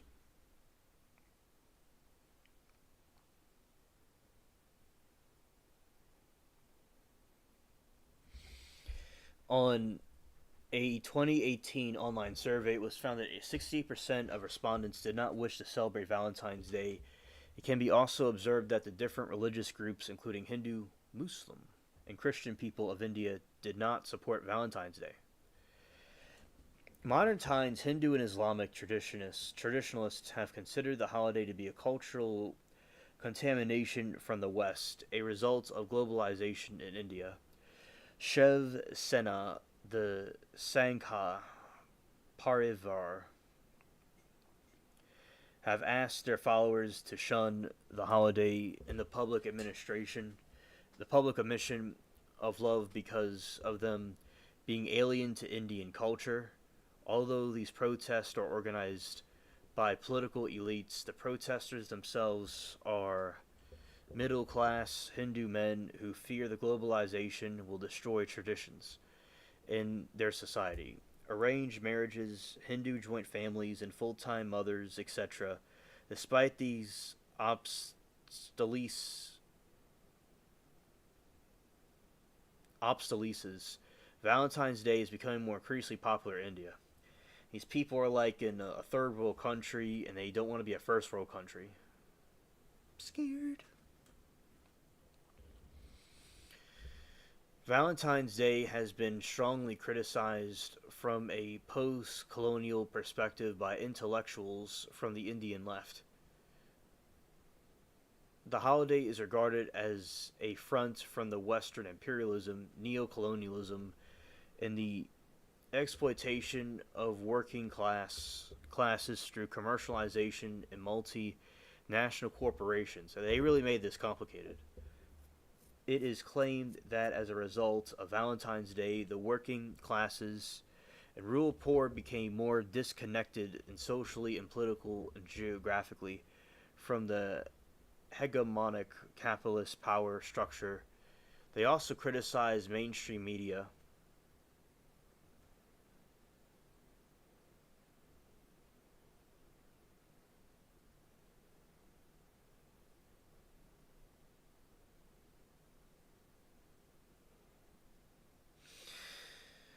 Yes, yes. I see, DJ. Yeah.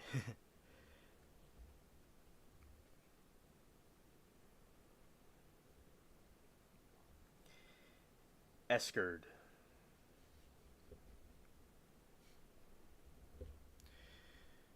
Power structure. They criticize mainstream media on scared. Indians opposed to Valentine's Day, a form of demonization that is designed and derived further to Valentine's Day agenda. Right wing Hindu nationalists are also hostile. In February 2012, Shibash Kalhan Barajong Dul warned the couples they cannot kiss or hug in public places. Our activists will beat them up. Wow. He said, "We are not against love, but we are criticize vulgar exhibition of love in public places."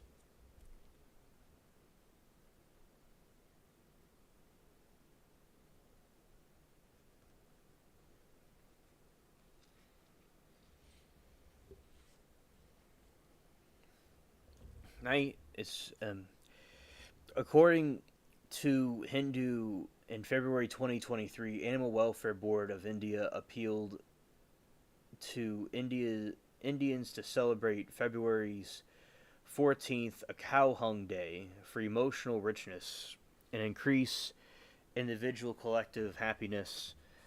The newspaper received the sacredness of cows as being equivalent to one's mother in Indian culture and further rude. Vedic traditions are almost on the verge of extinction due to the progress of Western culture over time. The dazzle of Western civilization has made our physical culture and heritage almost forgotten.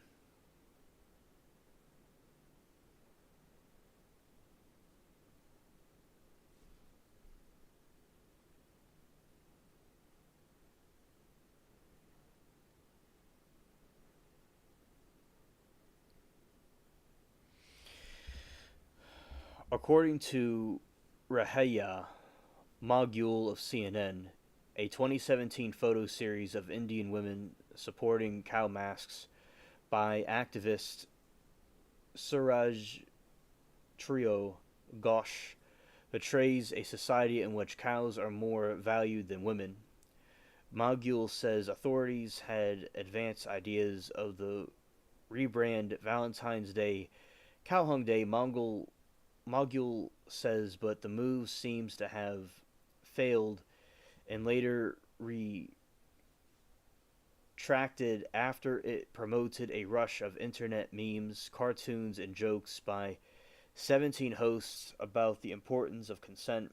Media outlets like NDT mocked the government's plan by underlining the importance of the consent of cows before hugging them. Mogul said critics say cow worship has been politically manipulated by cow vigilant motivated conservative BJP major train politics, majoritarian politics to harass minorities with allegations of disrespect of cows or cow slaughter.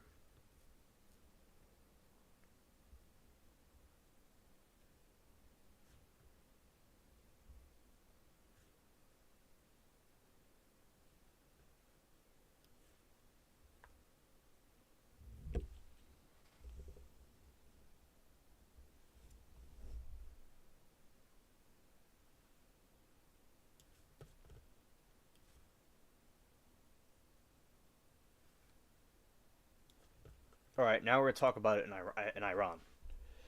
The history of Valentine's Day in Iran dates back to Qashar era of the later half of the 19th century.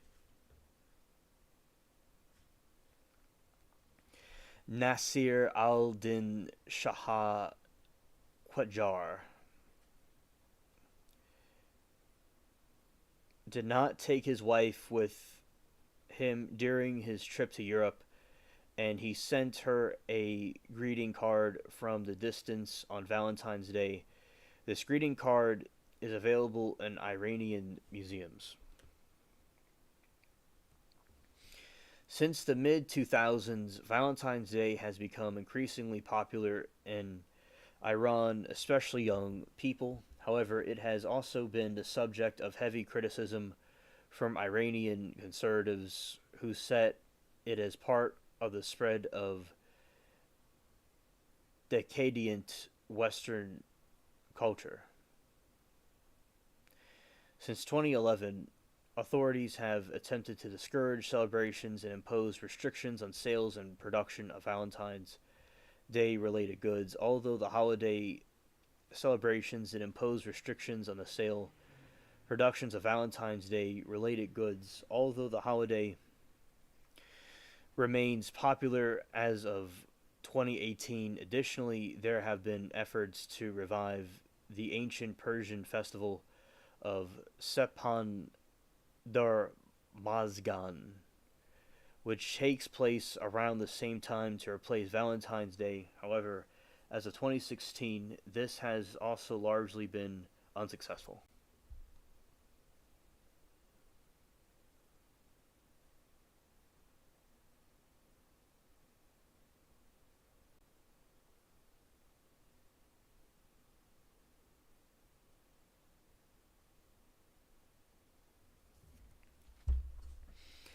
In Israel, the Jewish tradition of Tu B'Av has been revived and transformed into a Jewish equivalent of Valentine's Day.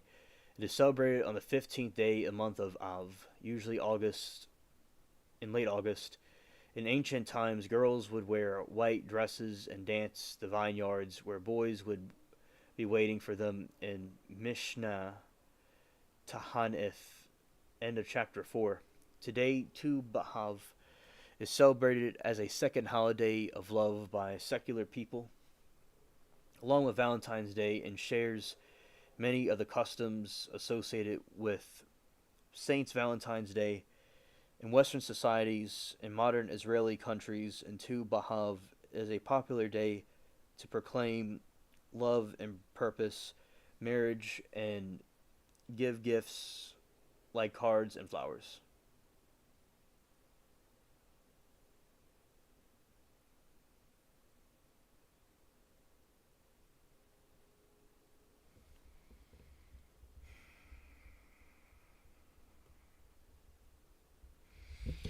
In Japan, which Sarah was telling me, in Japan, it's like the girls have to give the guy something, and now couples have celebrated mutually in modern times, but there's a patriarchy over there.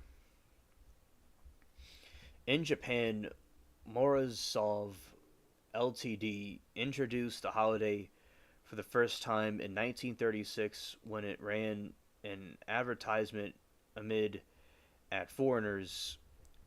Later in 1953 began promoting the giving of heart-shaped chocolates. Other Japanese confectionery companies followed suit thereafter. In 1958, yeah, two holidays of love. Yes, yeah, facts. In the Eston department store ran Valentine's sale. Further campaigns during the 1960s popularized the custom. The custom that only women give chocolates. Now, this is something interesting here. The custom that only women give chocolates to men may have originated from the translation error of chocolate company executive during the initial campaigns. Now, she told me, she's in Japan, she told me that the girls have to give the boys stuff, but whatever. In particular, office ladies give the chocolates to their coworkers. Unlike Western countries, gifts such as greeting cards, candles, and flowers or dinner dates are uncommon, and most of the gifts related activities is about giving the right amount of chocolate to each person. Japanese chocolate companies make half their annual sales during this time of the year.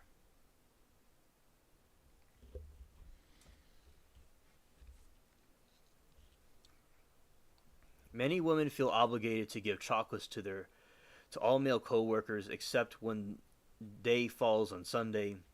A holiday is known as, maybe butchering this, Guri Choku, from Guri, obligation, and Choku, chocolates, with unpopular coworkers receiving ultra obligatory Chu Gori Choco, cheap chocolate. The contrast Honmai Choco, true feeling chocolate, chocolate given to the loved ones. Friends, especially girls, may exchange chocolate, referred to as Tomo Choco, Tomo meaning friends.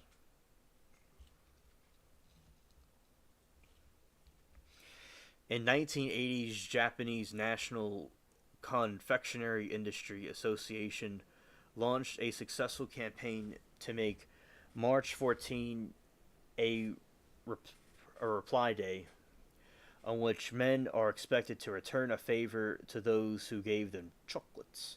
On Valentine's Day, calling it White Day, the color of the chocolates being offered, a previous failed attempt to popularize the celebration had been done by a marshmallow manufacturer who wanted men to return marshmallows to women.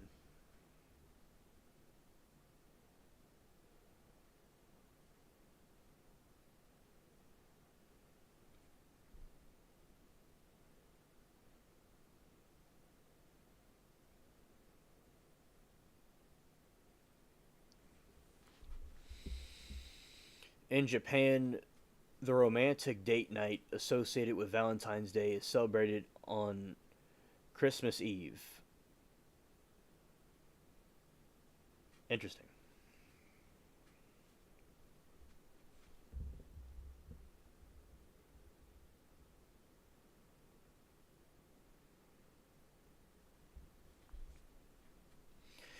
Malaysia. Islamic officials in West Malaysia warned Muslims against celebrating Valentine's Day, linked it with vice activities, Deputy Prime Minister Mahyuddin Yassin said the celebration of romantic love was not suitable for Muslims. Wan Muhammad Sheikh Abdul Hassiz head the Malaysian Islamic Development Department, and Jakim, which oversees the country's Islamic policies, said that fatwa ruling issued by the country's top clerks in 2005 noted that the day is associated with elements of Christianity, and we just cannot get involved with other religions' worshipping rituals. Jakim officials plan to carry out nationwide campaigns called Awis Jerat Valentine's Day, Mind the Valentine's Day Trap, amid preventing Muslims from celebrating the day. On February 14, 2011, activists, including conducting raids in hotels to stop young couples from having unlawful sex, distributing leaflets to Muslims, university students, and warning them against the day. The Valentine's Day 2011 West Malaysian religious authorities arrested more than 100 Muslims couples concerning the celebration ban. Some of them will be charged with Sharia court for defying the department's ban against the celebration of Valentine's Day. That is just so strange. In East Malaysia, the celebrations are much more tolerated among young Muslim couples, although some Islamic officials and Muslim activists from West Side have told young generation to refrain from such celebration by organizing dawah and tried to spread their ban into the east. In both states of Sabah, Sarawak, the celebrations is usually common with flowers.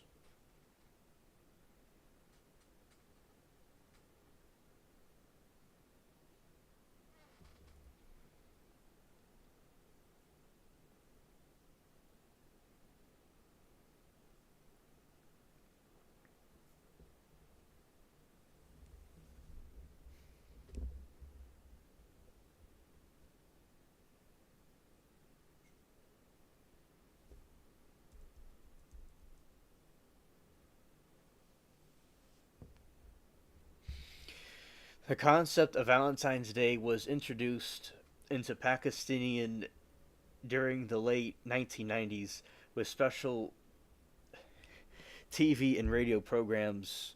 The Jamaat Islami political party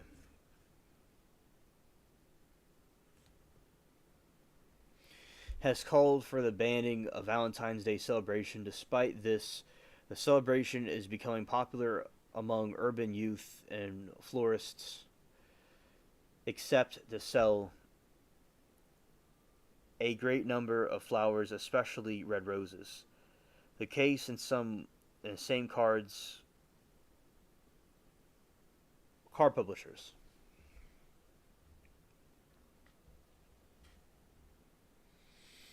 In 2016, the local government body of Peshawar officially banned the celebration of Valentine's Day in the city. The ban was implemented in the cities such as Kohat by local governments. In 2017, Islamabad High Court banned Valentine's Day celebrations in public places in Pakistan. More than 80% of Dawn readers polled on its website agreed with the decision.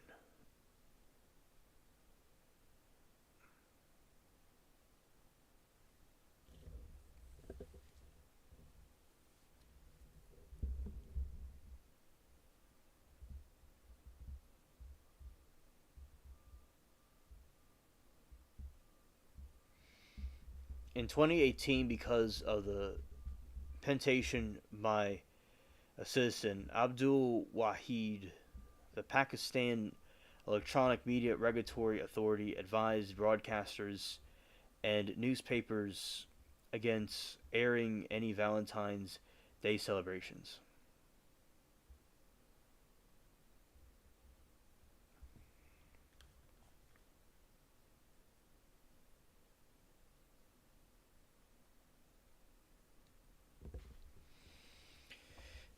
In the Philippines, Valentine's Day is called Araw ang Mga Puso in much of the same manner as in the West. It is usually marked by a steep increase in the price of flowers, particularly red roses. It is the most popular day for the weddings, with some localities offering mass ceremonies for no charge. In Saudi Arabia in 2002 and 2008, religious police banned the sale of Valentine's Day items and telling shop workers to remove any red items because the day is considered a Christian holiday. This ban has created a black market for roses and wrapping paper. This is really extreme. In 2012, the religious police arrested more than 140 Muslims for celebrating the holiday and confiscated all red roses from flower shops. Muslims are not allowed to celebrate the holiday, and non-Muslims can celebrate only behind closed doors.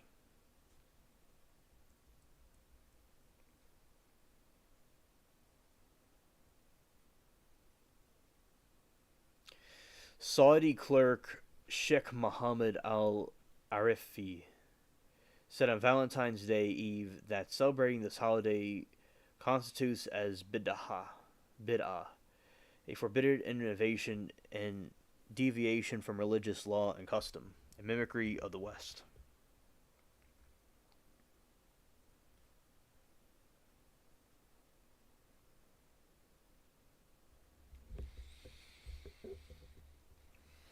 However, in 2017 and 18, after fatwa was widely circulated, the religious police did not prevent Muslims from celebrating the day. In 2018, Sheikh Ahmed Qassam al Ghamadi, a Saudi clerk of the former president of the Committee of Promotion of Virtue and Prevention of Vice, said Valentine's Day is not haram and is compatible with Islamic values. And also, it's like Muslims believe that they're a succession of the Christian faith. And it's like this, I wouldn't think it would contradict it either. And they can make an Islamic version of it. I mean, I think it's going too far. So I'm glad they lightened up on it. Singapore, according to the findings of Singaporeans, are among the biggest spenders of Valentine's Day, with 60% of Singaporeans indicating that they would spend between 100 and 500 during the season leading up to the holiday.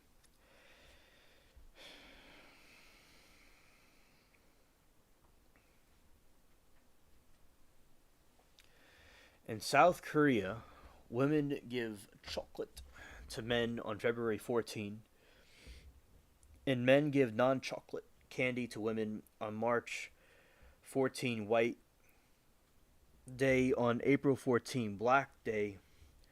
Those who did not receive anything on March 14, go to the Chinese Korean restaurant to eat black noodles, jajangmyeon, and lament their single life. Koreans also celebrate Pepro Day on November 11, when young couples give each other Pepro cookies. The day 11/11 is intended to resemble long shape of the cookie.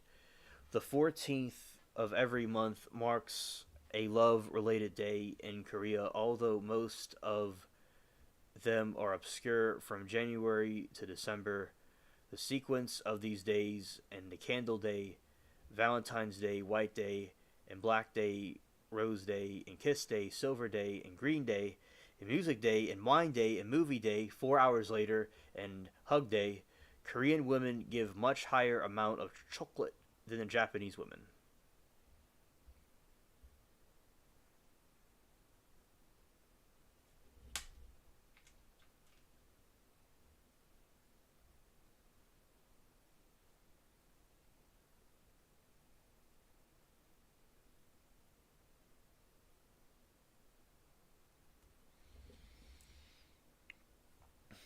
In Taiwan, traditional Oixi festival, Valentine's Day and White Day are celebrated. However, the situation is reverse of Japan's men give gifts to women on Valentine's Day and women return them on White Day.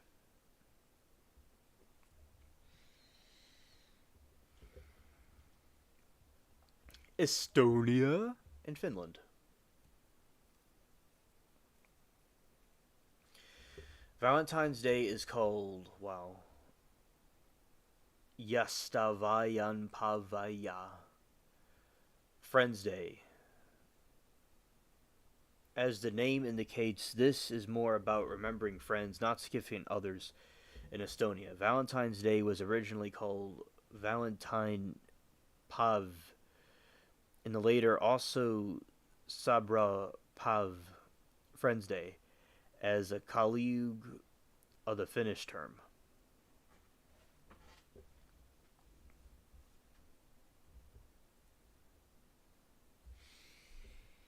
In France, traditionally a Catholic country, Valentine's Day is known simply as Saint Valentine and is celebrated much the same way as Western countries. The relics of Saint Valentine di Terni and the patron saint Valentine's Day are Catholic Church and Saint Jean Baptista and Saint Jean Avin Elsti, located in the southern France town of Rocue-Marais Gard. The celebrations of Fête de Amaru takes place every 2 years on Sunday close to February 14. The village gets dressed in its 19th century costume and put on the program with over 800 people.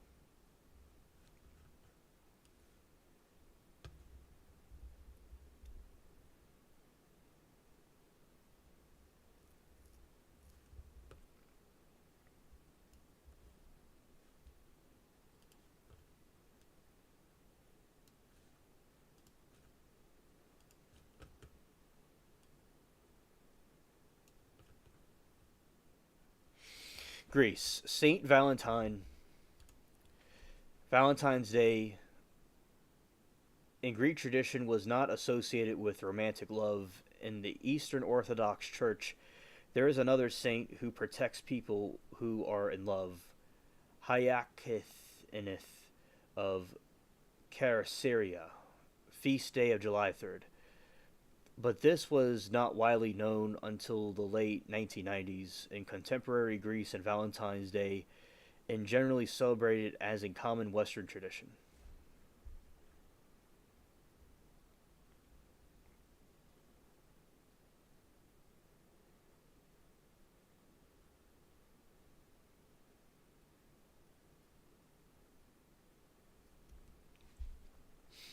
Ireland. On St. Valentine's Day in Ireland, many individuals who seek true love make a Christian pilgrimage to Shrine of St. Valentine in White Friar Street Carmelite Church in Dublin, which is said to house relics of St.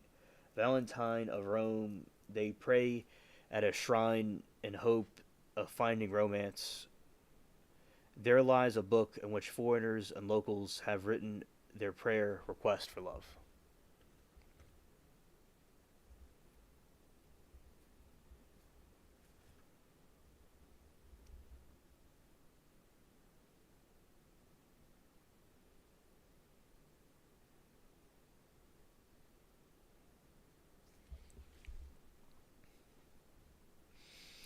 Poland. St. Valentine's Day was introduced to Poland together with the cult of St. Valentine in Bavaria and Triol.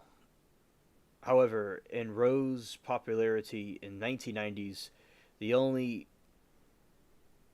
and biggest public celebration in Poland is held annually from 2002 in Chelmeno under the name Walentynski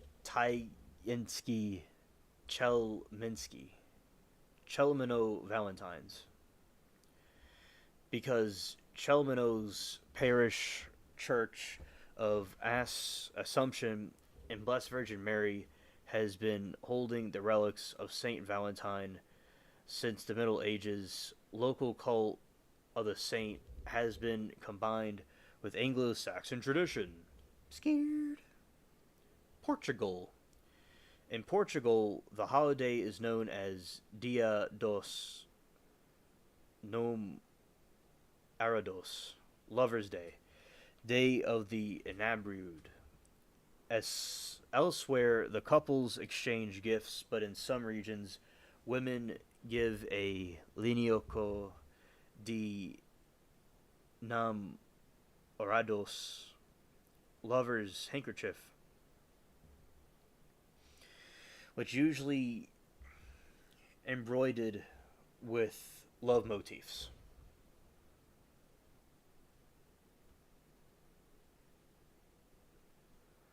All right.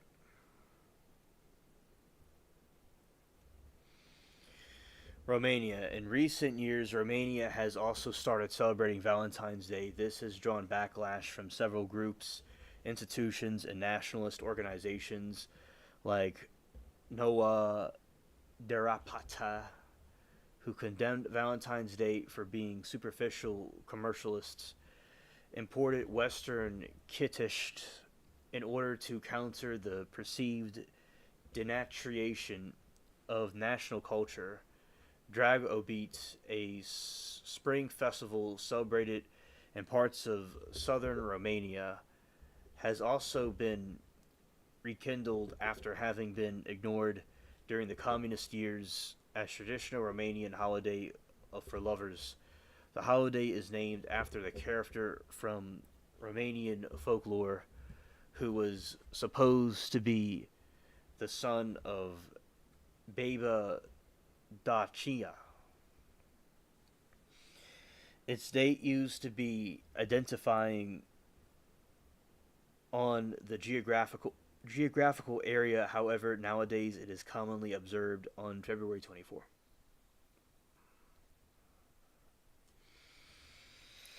Hello, Vash. Good to see you. Yeah, happy V Day to you too, bro.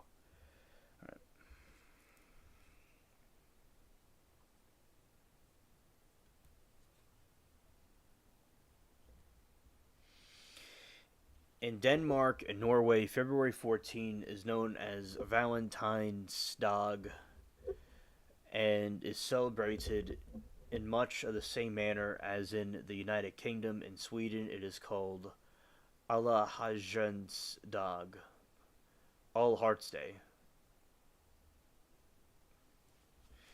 but is not widely celebrated. A 2016 survey revealed that fewer than 50% of men and women were planning to buy presents for their partners. The holiday has only been observed. You just woke back up. Awesome. Has only been observed since the 1960s.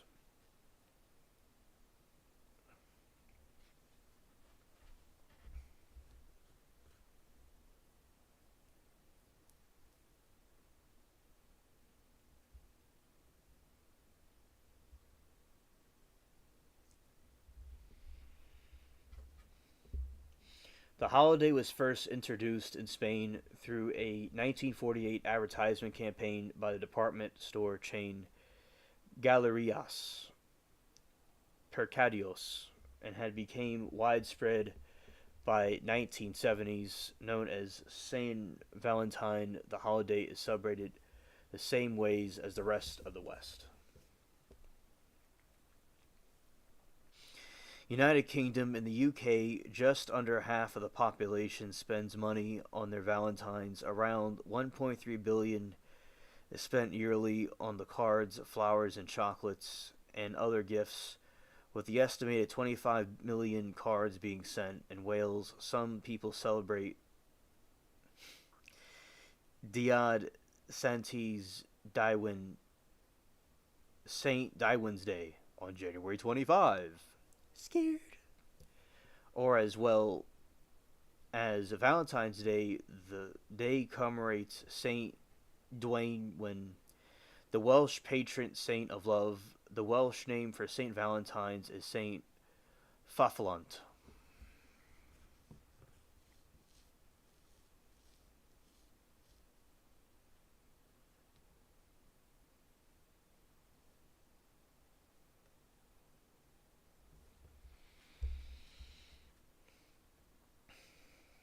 In 2016, poll conducted by Channel 4 for St. Valentine's Day, Jan Austen's line, "My heart is always and will be yours," from the novel of Sense and Sensibility, as said by Edward Fairfax, Hugh Grant, to Eleanor Dashwood, Emma Thompson, and the accompanied 1995 adaptation was voted the most romantic line from literature, film, and TV. Thousands of women.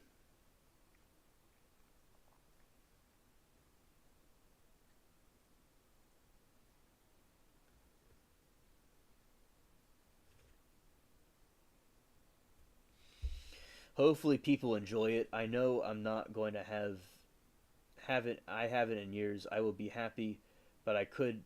never love this holiday again. Yeah, yeah. Basically, yeah. I hope that people can enjoy it too.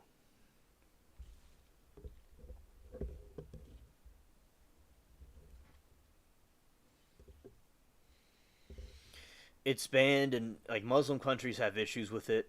It came from Saint Valentine when he was martyred and executed for believing Christianity, and the jailer's daughter, the jailer, and a couple of the house servants became Christian. And he also cut out hearts. I was reading this article, and he wrote the first Valentine's Day card, and he said, "You're your Valentine." He told the jailer's daughter. So that's where the origins of this come from. And as I said, I don't think people don't have to be religious to celebrate this holiday. It could be just showing a couple love or friends love. It doesn't have to be religious or anything like that. So I think everybody can enjoy it. You know, the people that have problems, it looked like, was the communist countries celebrate it, but the Muslim countries had some problem with it. Not all Muslim countries, but a few of them had some problems with it. All right, yeah, it's too close to a story, and yeah, because you were saying you went through some things. I would be interested to know about the story whenever if you ever want to tell me about it. I'd be interested to know about it. And also, we had this final part: restrictions of Valentine's Day in some countries. The celebration of Valentine's Day has been banned in Indonesia, Pakistan, and Saudi Arabia due to its belief the holidays conflict with Islamic values and Islamic culture. Since 2009, certain practices pertaining to Valentine's Day, such as giving flowers, cards, or other gifts suggestive of Valentine's Day, are banned in Iran. Iran's law enforcement force prosecutors, distributors of goods with symbols associated with Valentine's Day. In 2021, prosecutors office Qom, Iran, state that it would prosecute those who disseminate and provide anti-culture symbols like those Valentine's Day, although Valentine's Day is not accepted or approved by any institution in Iran, has no official status. It is highly accepted among a large part of the population. One of the reasons for Valentine's Day acceptance since 2000s by the general population is that change in relations between sexes and because the sexual relationship are no longer strictly limited to between in marriage. We'll see, bro. I don't want to talk but about it, but you make a good point. Thank you. Okay, you're welcome, Austin.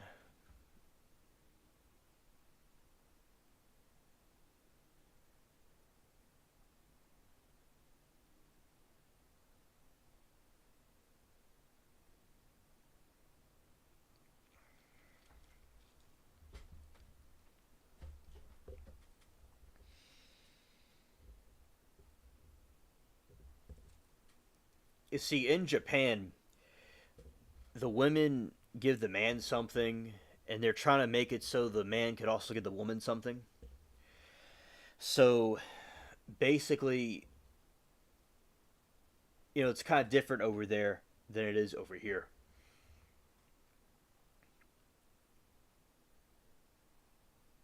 And many women feel obligated to give chocolates to all male coworkers, except when the day falls on a Sunday on a holiday.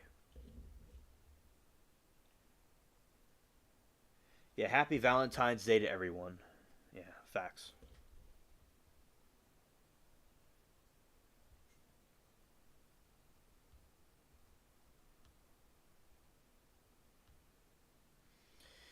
This is John Dunn,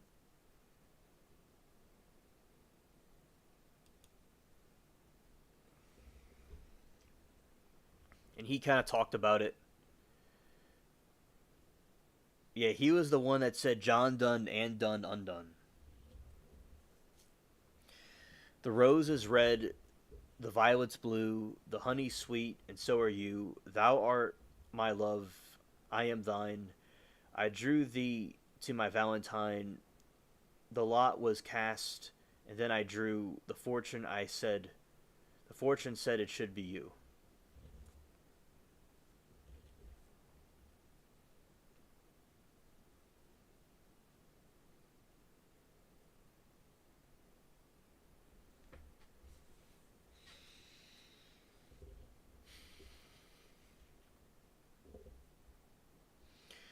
All awry, Dionysus, and all the chirping quercers. The birds are parishioners thou martyrest every year. Luckily, in Garu, whispering thou the sparrow and neglects his for thou. The household bird which read stomacher the masket, bird back speed as soon as doeth goldfinch and harlequin. Halcyon, the husband cock looks out and sown is sped, meets his wife which her father bed. This day cheerfully than ever shine.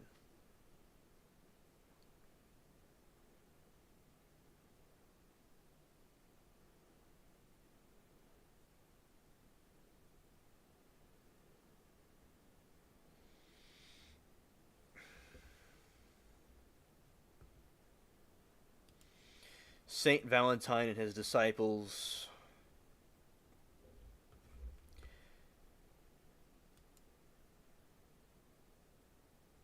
Saint Valentine baptizing Saint Lucia.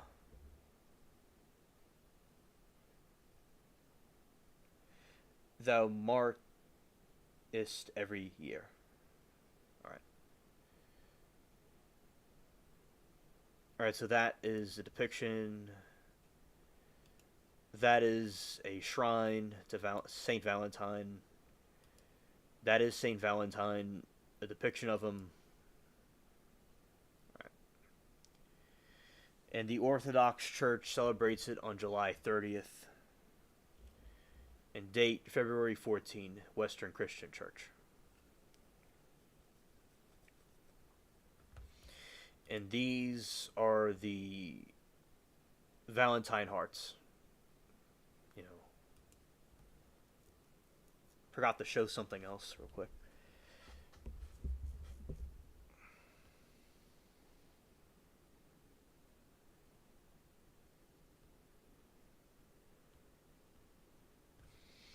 And this is an English Victorian card. And Saudi Arabia banned red roses because they unlifted the ban and they don't mind people celebrating Valentine's Day, but they temporarily banned red roses because they didn't want to be associated with Valentine's Day.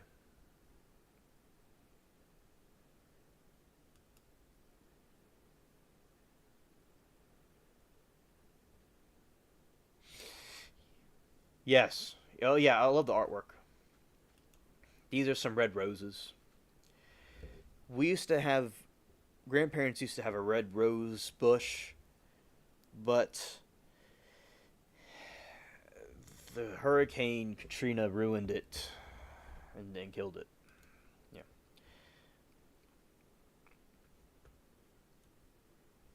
Canadian Women's Army Corps members and a man in the Canadian Air Force chalk hearts on a tree on Valentine's Day 1944.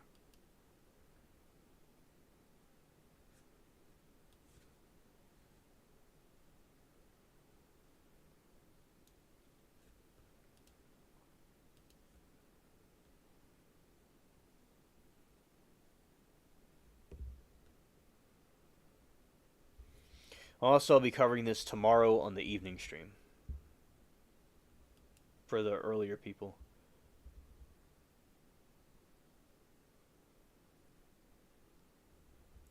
Yes, they're not like us. I totally agree. Vash. Yeah, so that's like in Iran, but it's pretty much banned over there. But they parts of it unlifted it. They lifted it.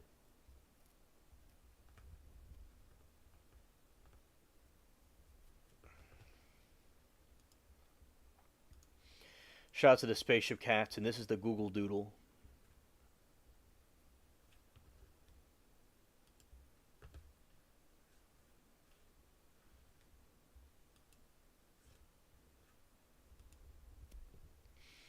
Yeah, that's their doodle.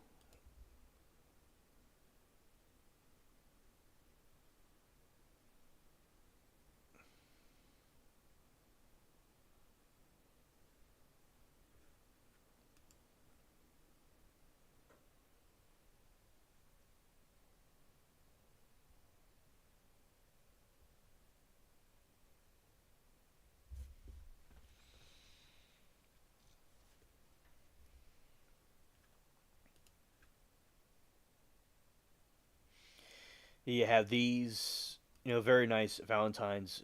It's very nice colors. I feel so sorry for other countries that are backwards that don't celebrate this holiday. They're really missing out.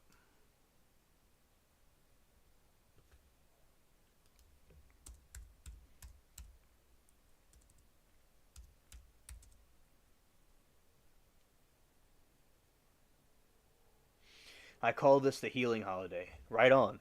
Right on.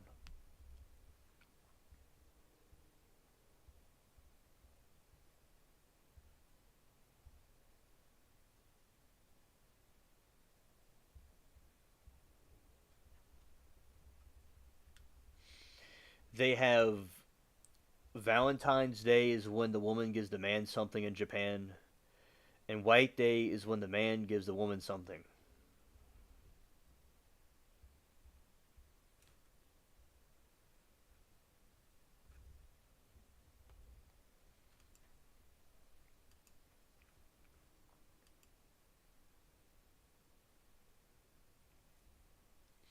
And that's really cool. I like their art. Very nice.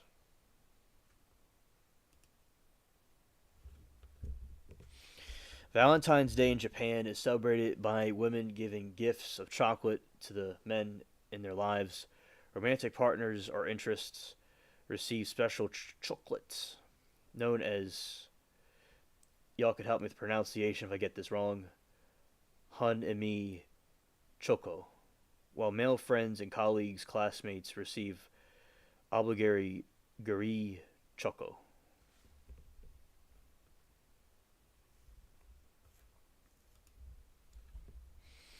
In Japan, where it's believed to have originated, White Day is meant to be a day for lovers, typically men, to give gifts, typically chocolates, or sweets. Their partners, typically women, previously gave them gifts on Valentine's Day as a gesture of reciprocation.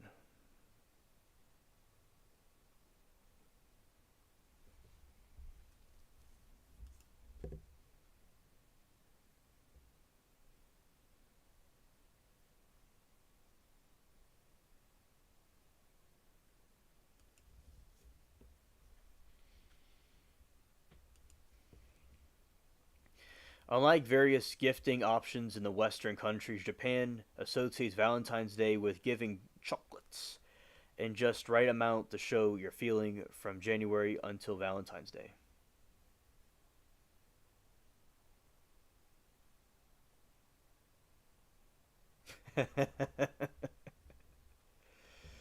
Hilarious. Vash.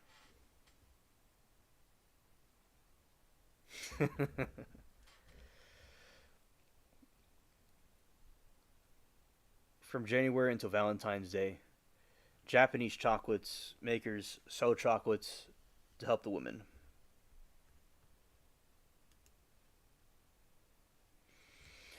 Black Day is a holiday celebrated in South Korea, not Japan. A day is for single people to mourn their relationship status by eating black bean noodles and dressing in black. Oh, goodness. Isn't that something? Scared.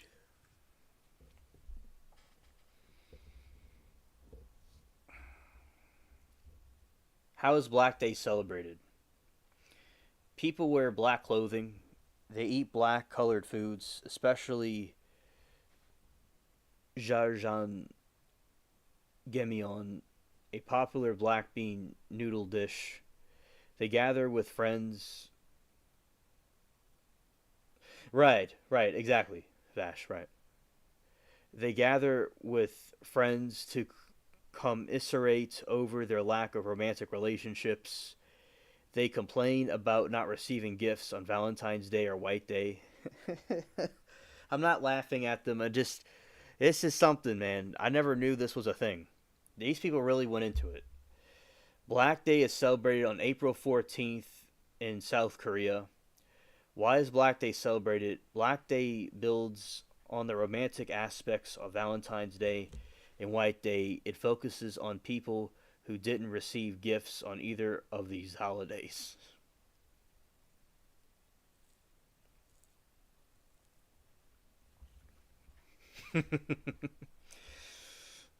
Other Black Day traditions.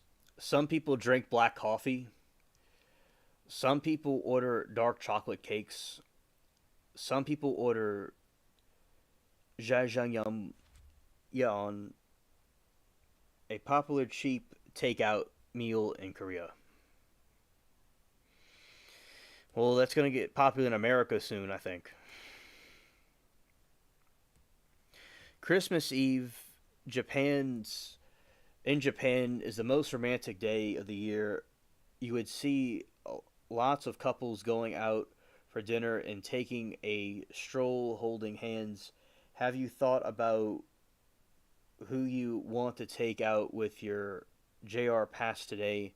You will be able to travel all around Japan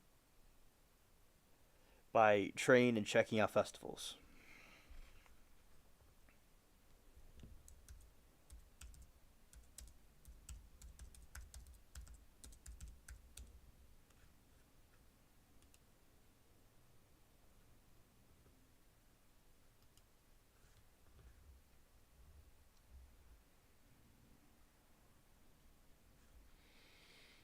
And we're gonna put the cherry on top here.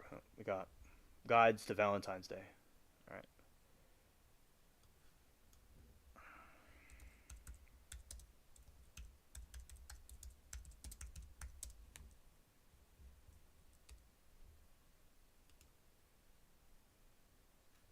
That's not what I meant.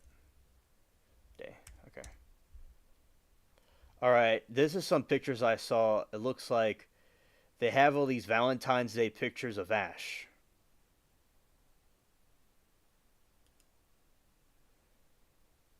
That's pretty cool.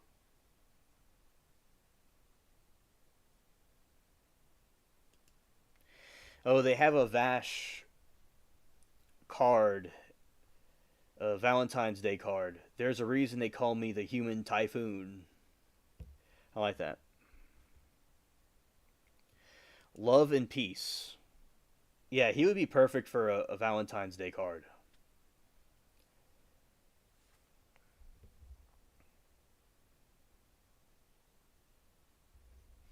It's Vash's wish for love and peace. Fuck the holidays.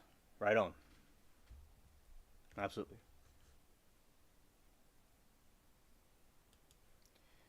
Be my queen, explosion murderer.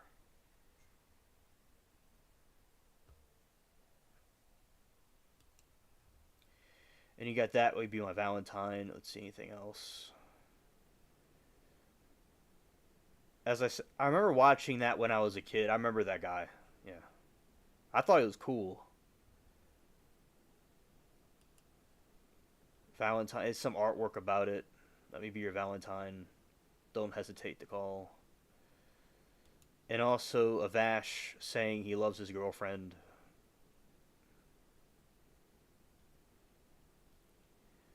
All right, so that's pretty cool. They have Vash.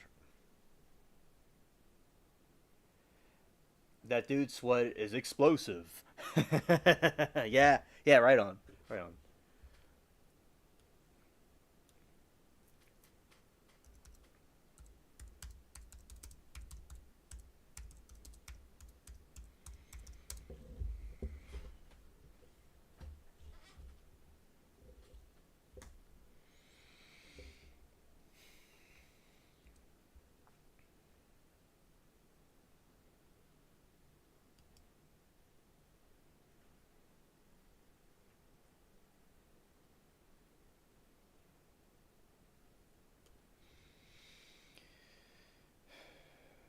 Let's see how this goes.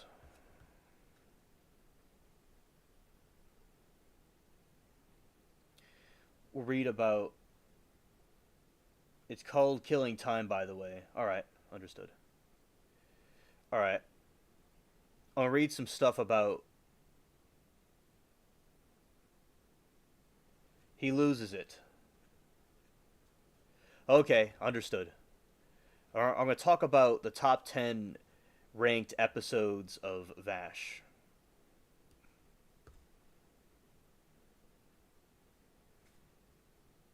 Alright. Quick Draw.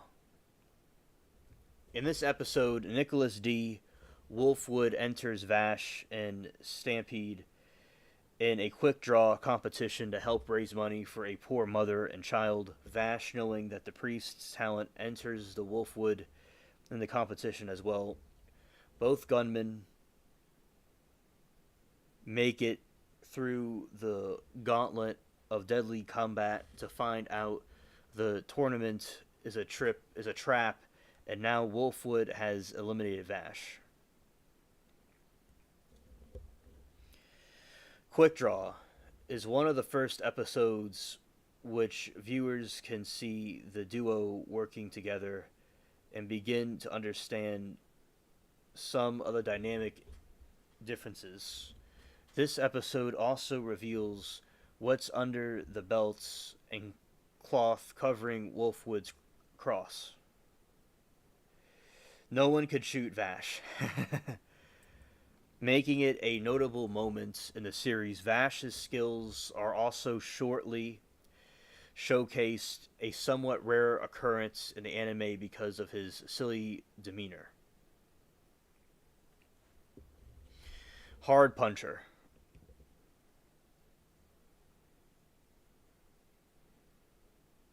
Not without being powerful as well.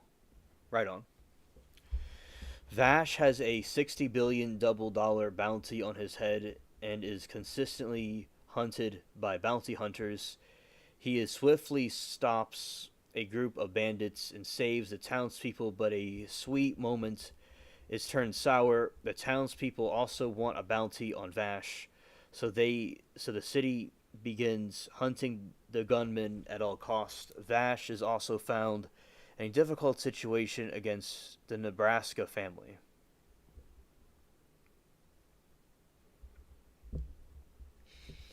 Viewers see Vash fire his weapon for the first time in the series and display his accuracy. The insurgents of girl Merle Stiffy also begins to believe Vash the Stampede is who he claims to be.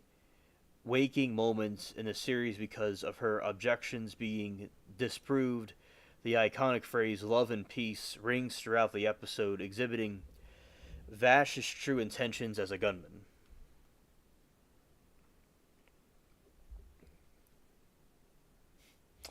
Absolutely, absolutely. Demon's Eye.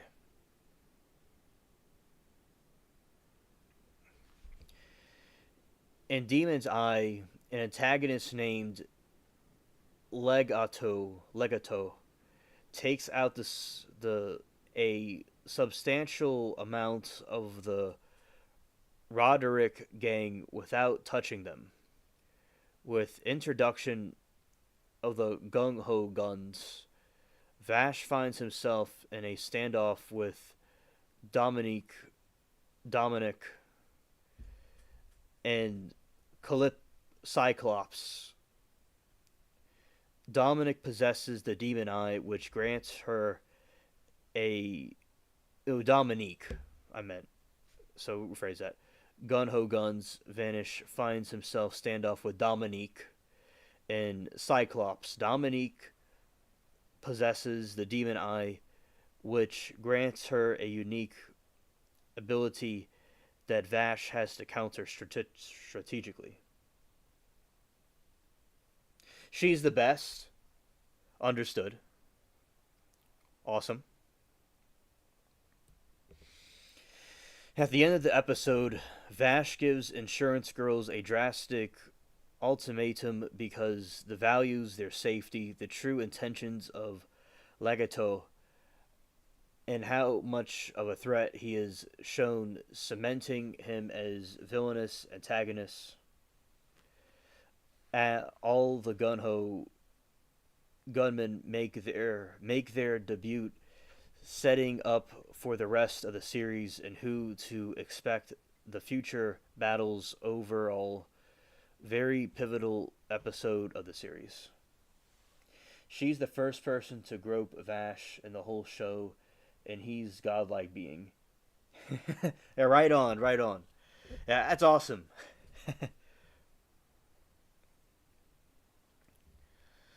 Out of time.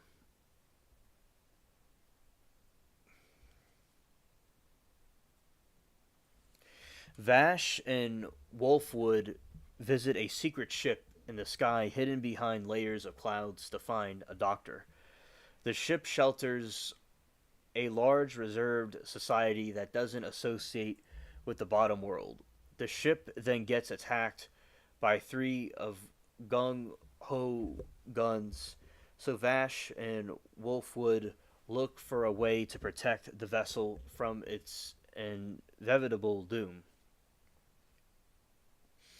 The episode glimpses into Vash's past and how he knows the people on the ship, making out of time valued episode. Discovering more information about Vash is an enjoyable trend in the series and is an essential part of the storytelling. Vash also gets a notable upgrade when visiting the Doctor. Devastating sacrifice takes place in the episode. I don't know. I don't know about all that. I might have to look at it now.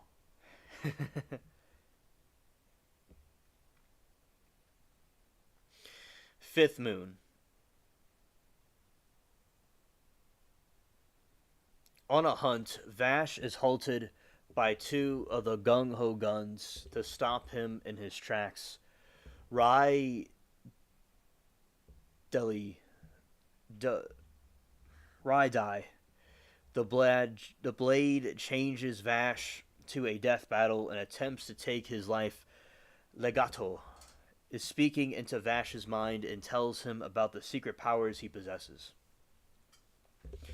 Vash then uses his new powers unwillingly, and by trying to avoid catastrophe, he creates a crater on the planet's fifth moon.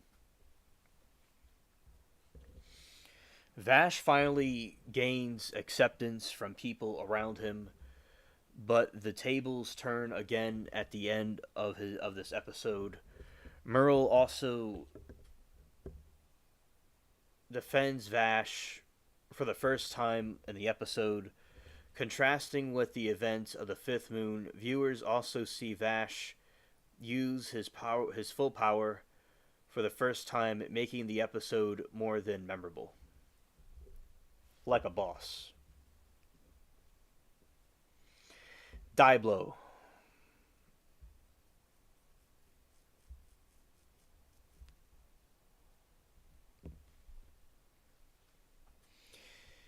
In Die Blow, Vash meets the antagonist Legato for the first time. Legato presents Vash with his power and frames him for murder. After being thrown into jail, Vash encounters Monev Gale and has a fight for his life, and later left with a difficult choice between life and death. Viewers are also introduced to Rem Savrim's face the first time, a significant part of the series since she's been mysterious throughout the entirety. Monev murders multiple innocent people and breaks Vash, leaving him with the choice to either spare Monev's life or not. The episode displays beauty of the series and questioning of what's fair and when taking a life.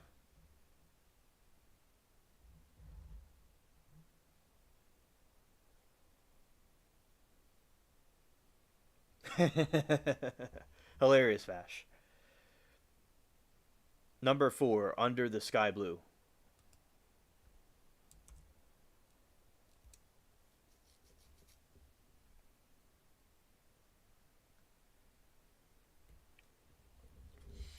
Vash finally confronts his brother Knives, scared, and has resolved the planet's most dire issue, the wrath of Knives himself. Vash and Knives relieve their past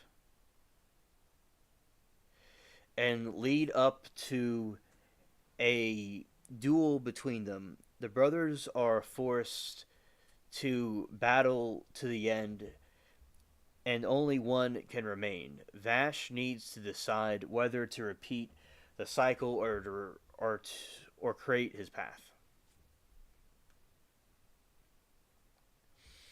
The final episode in the series had a bit of underwhelming ending, but the climax.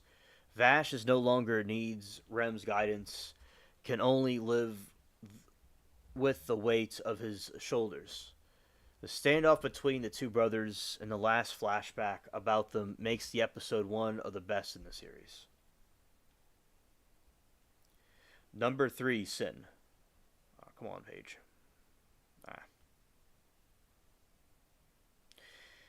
Legato finds Vash in a difficult time and lures him into battle with Mid Valley.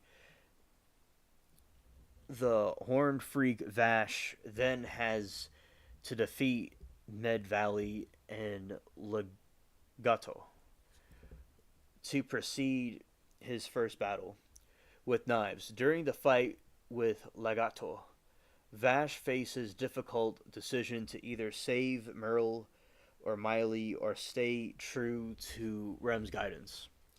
This is the first and only time Vash decides to take a life in the series. He does this because he cares about the insurance girl's safety and ensures he can save almost everyone. He ultimately regrets his decision and doesn't know he should have done. Sin is one of the most paramount episodes because of the dramatic scenario. It's a man-made cycle complete. Yin yang. Absolutely, it's essential. That's essential. Well said. Rem and Savrem.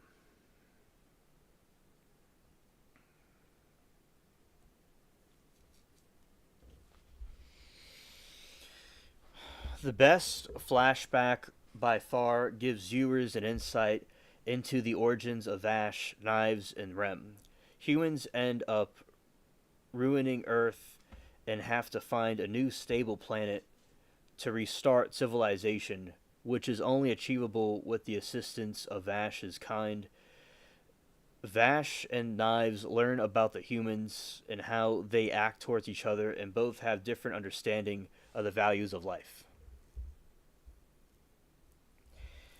Being the most cardinal episode of the series, Rem and Savrim answers all questions viewers have about the world and origins of Vash. The introduction of Knives into the story happens, and his connection to Vash explored to this episode is arguably the best for some of the enjoyers of the series.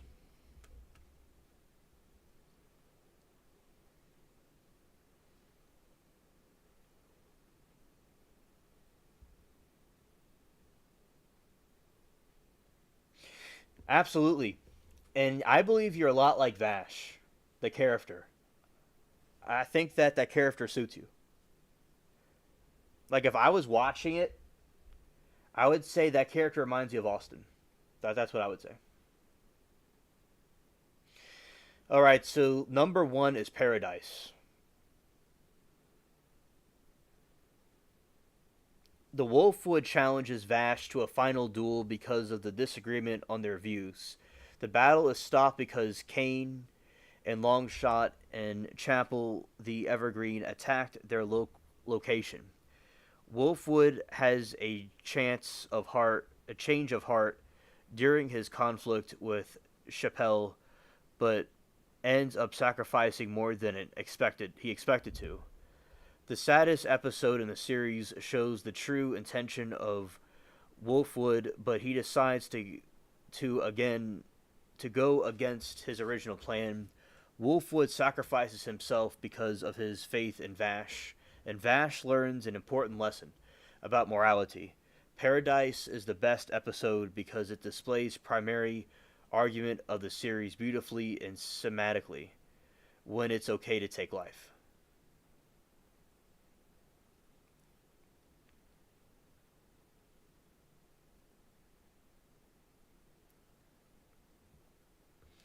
Look at the intro lyrics. All right.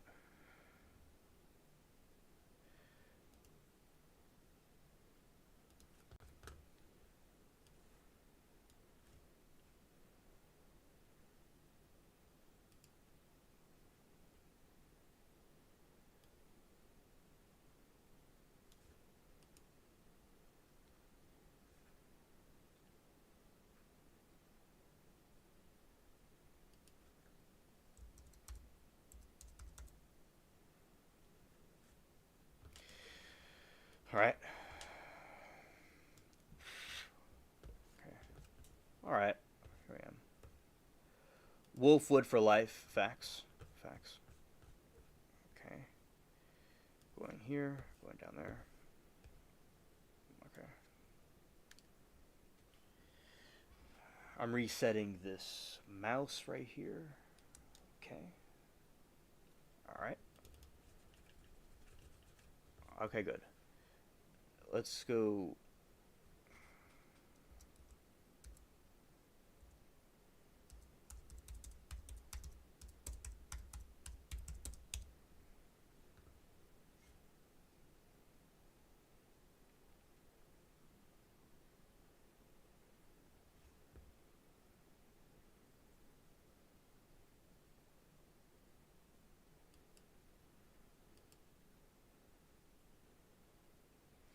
His gun is every gun.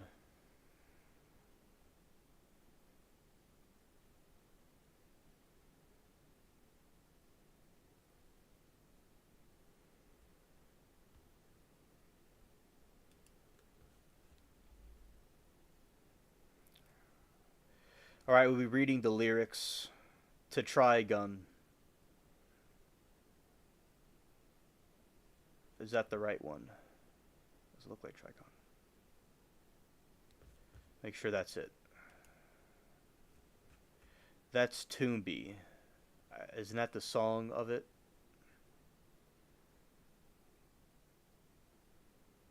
I guess that's it. Okay. Here we go. That's not it? Okay.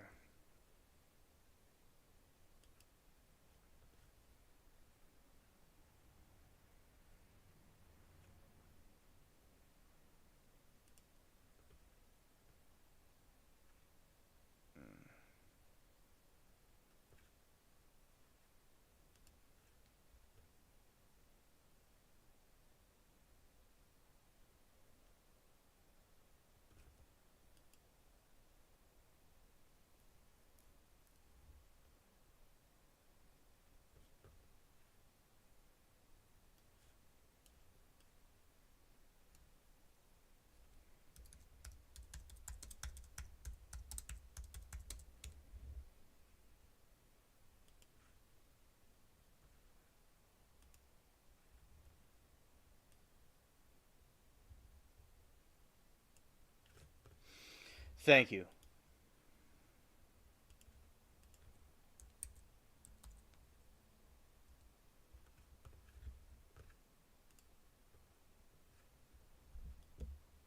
All right.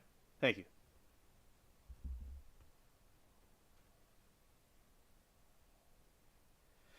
Now, earlier I did see the opening theme.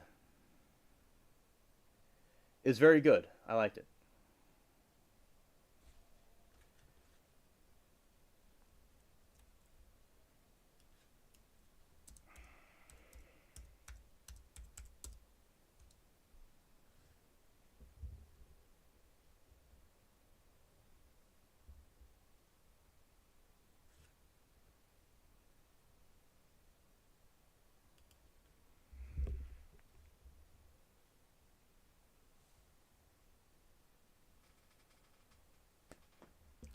Shout out to Bubbles, the cat that's with us right here. All right.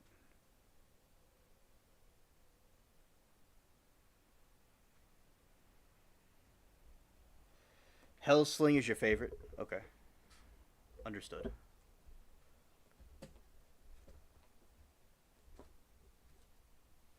All right, and I have a visitor here. Okay.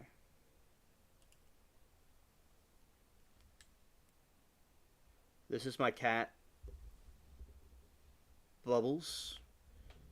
Original, also his name is Sam. But his nickname is Bubbles. That's my Mario hoodie. Shout out to Bubbles.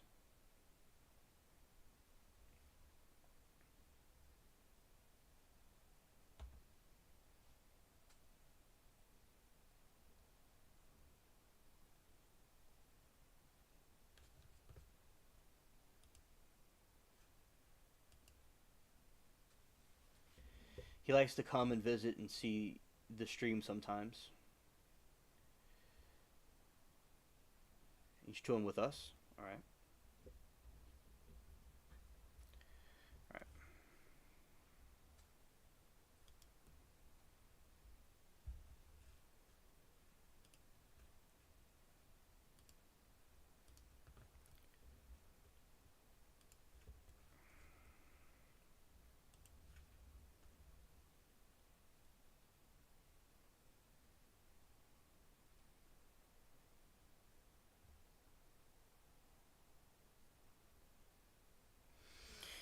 Trigun Stampede. Playing the wrong game. Here I come. There is no one anywhere who's a match for me. Here I come.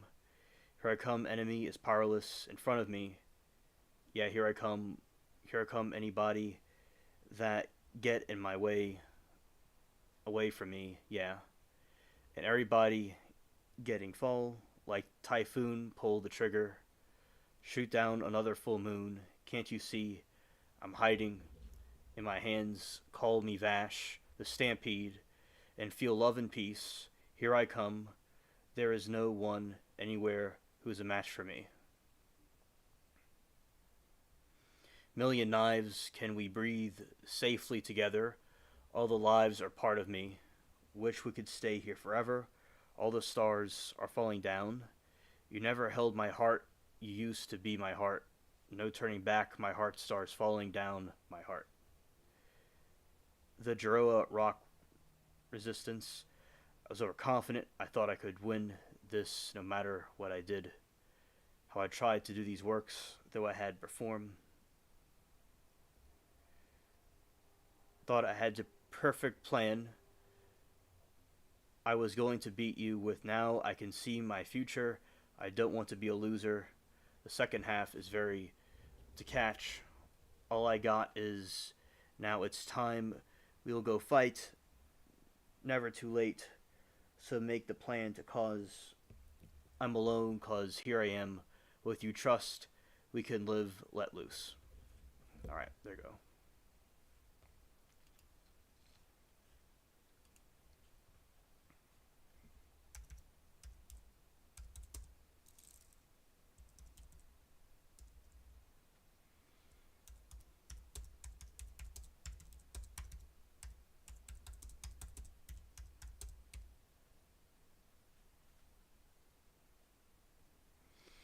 The original run of Trigun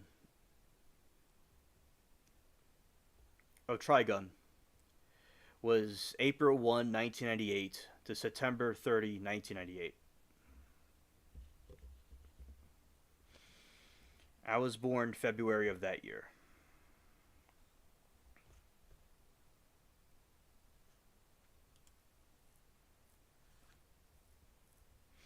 Trigun Stampede Season 2 or Trigun Stampede Final Phase is anticipated to come out on TV in Tokyo and other networks in Japan and Crunchyroll in the US sometime in 2024.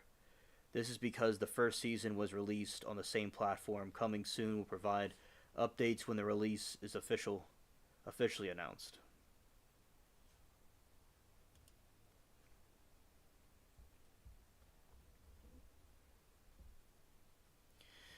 Trigun is a Japanese anime series produced Madhouse Studios that originally aired in Japan on the TV Tokyo from April 1, 1998 to September 30, 1998. The show later aired on Adult Swim in the United States with English dub from March 31st to May 13, 2003.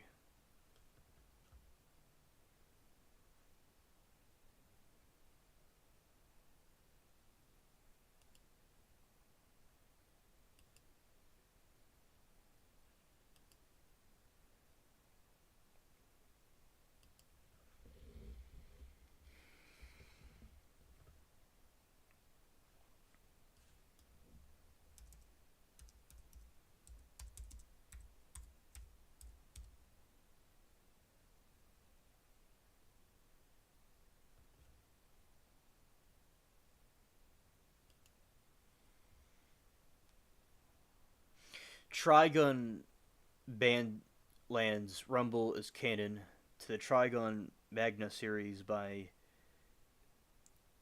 Yashiro no yes Yurihiro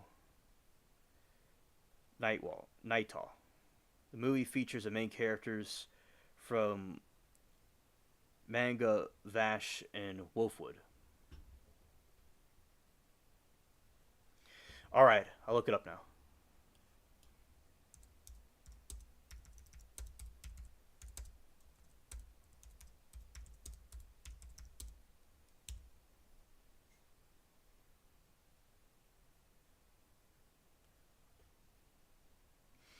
This anime continues. Vash is revealed to be a form is be from the human colonization fleet, where it is revealed that both Vash and Knives are independent, human-like beings born from regular planets. Hello, Jacob. Good to see you. Welcome.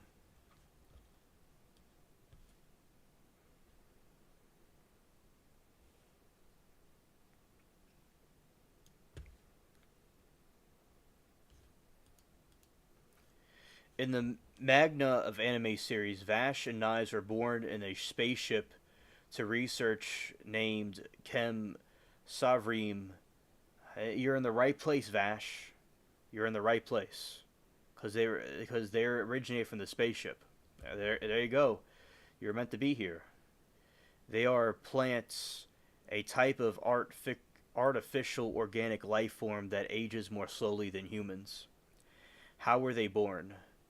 Vash and Knives were born in a colony fleet that left Earth to search for a new planet after it became uninhabitable. They were cared for by Rem Savrium, a researcher who taught Vash to respect life.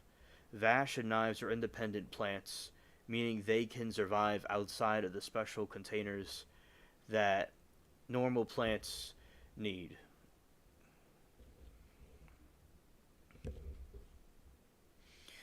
What are their special abilities? Vash and Knives have a special connection to plants and can use plant powers to perform destructive feats. Knives and the main antagonist Trigun, he tries to destroy the ship fleet as that humans won't colonize the new planet. Wow. It's really a deep story.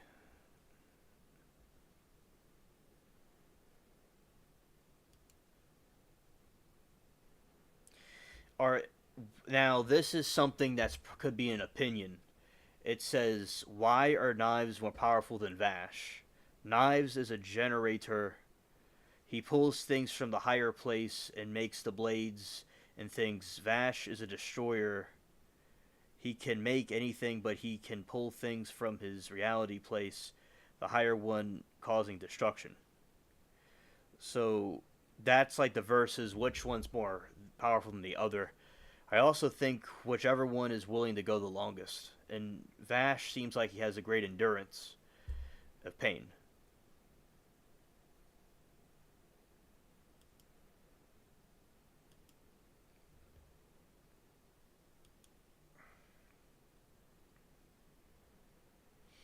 As humanoid plants, the character Vash and Knives display a few distinct characteristics, which separate them from the human race. Most plants also show their containers are feminine. However, Knives is male. Total slaughter when Vash almost went crazy like Knives. Okay, thank you. Thank you.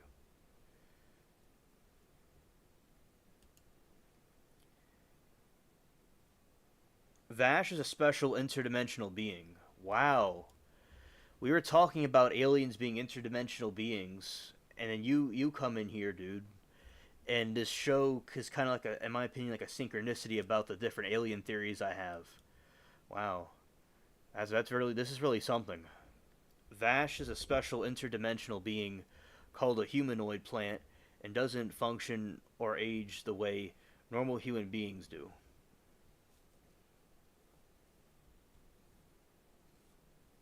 It's Vash singing. Despite being much older than the average life expectancy for humans, it's clear that Vash looks much younger than that.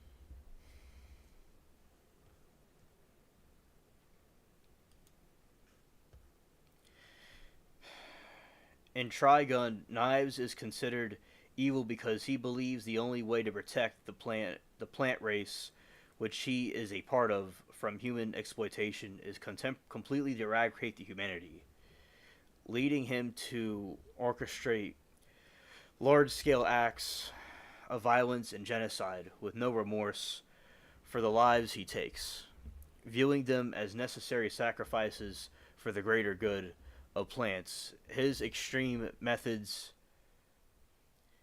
and lack of empathy solidifies his villainous betrayal.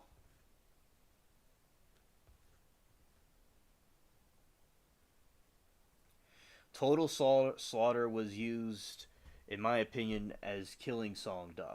Awesome. Thank you for letting us know. Thank you.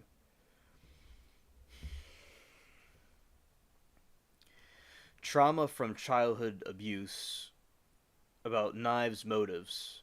His reminiscence towards humans stems from early experiences of being abused by a human crew member, which shaped his belief that humans are inherently malicious. Plant centric ideology. Knives sees humans as a threat to the plants and believes their complete annihilation is the only solution to protect his species, even if it means sacrificing countless lives. Manipulative and ruthless tactics. He uses his charisma and leadership skills to control others, readily employing violence to achieve his goals. I like the symbolism here. I like the symbolism.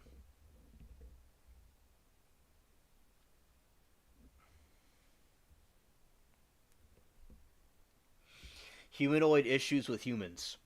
That's a good sentence right there. I like that sentence. Yeah, very good metaphors about how the two different characters have their own like outlooks on life.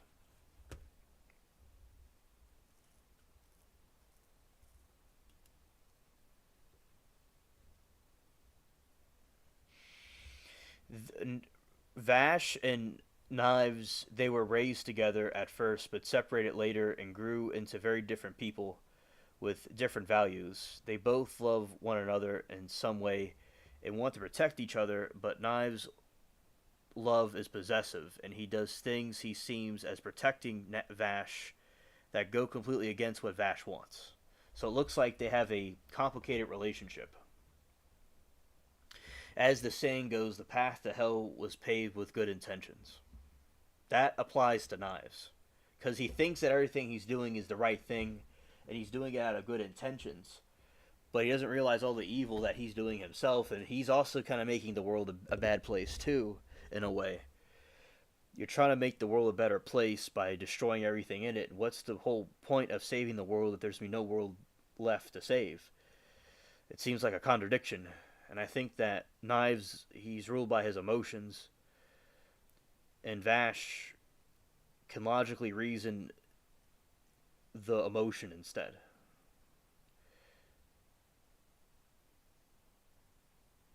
Yes, Knives is your enemy.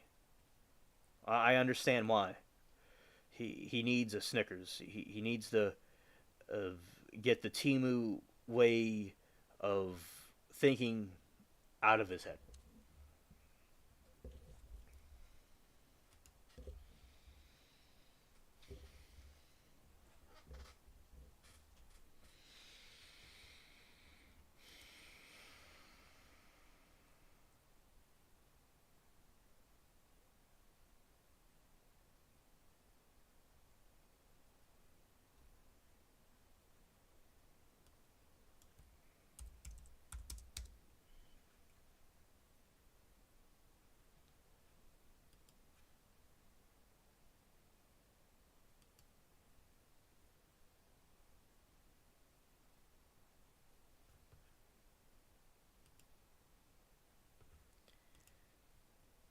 He's very dapper.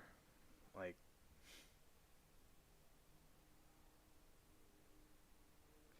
he is the only thing strong enough to stand up to Vash. Ah, that's not surprising because of his ruthless nature. That's what he's like with his ruthless nature. He's the only one that would have the balls to do it. Because Vash is a force to reckon with.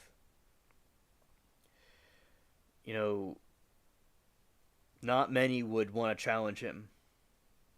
And also, with the great power comes great responsibility, and Vash truly understands that. He understands that value, and that he wants to dismantle his enemy instead of killing him.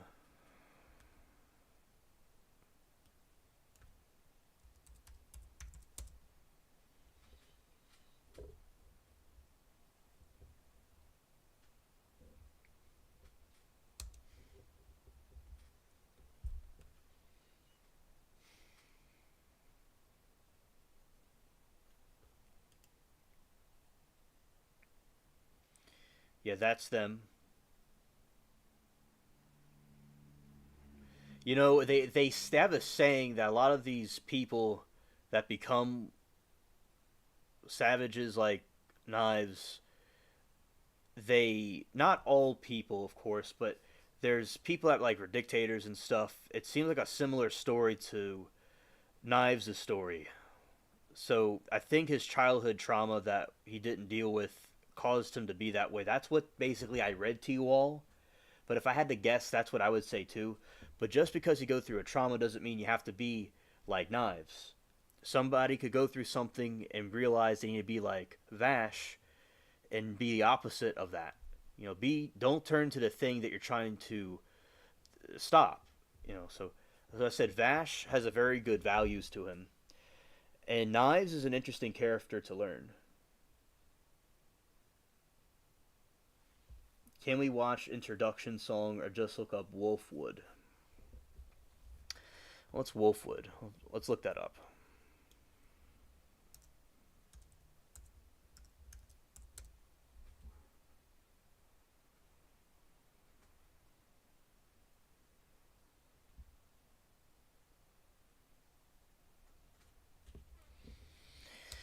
All right.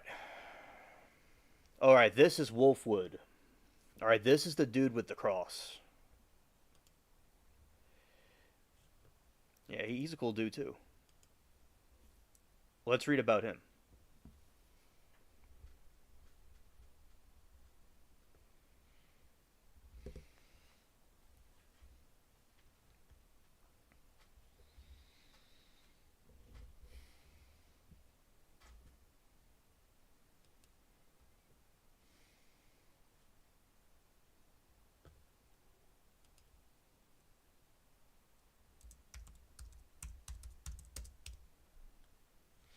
Wolfwood's purpose is to raise money for the children in the orphanage he runs, trying to keep other children from suffering as he did in his own childhood. He initially holds the ideas that he must kill, though he eventually comes to accept Vash's ideas.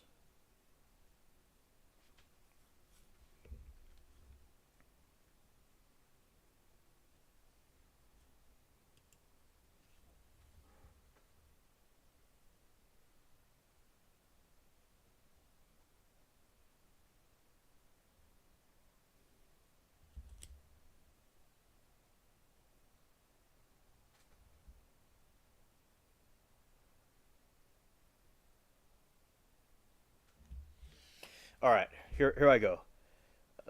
Thanks for the patience, everybody. Okay, I'm back now.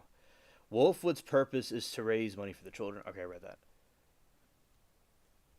In anime, Wolfwood is raised by an abusive guardian whom he later shoots and kills at the age of 7. Wow. Reminds me of the trials that we watch. He is taken by Chappelle and Evergreen, who trains him to become his eventual successor, Gun Ho Guns. He meets Vash while he is stranded in the desert, and the two join forces during the course of the series. Wolfwood develops a relationship with Miley Thompson that crosses from the close friendships into romance.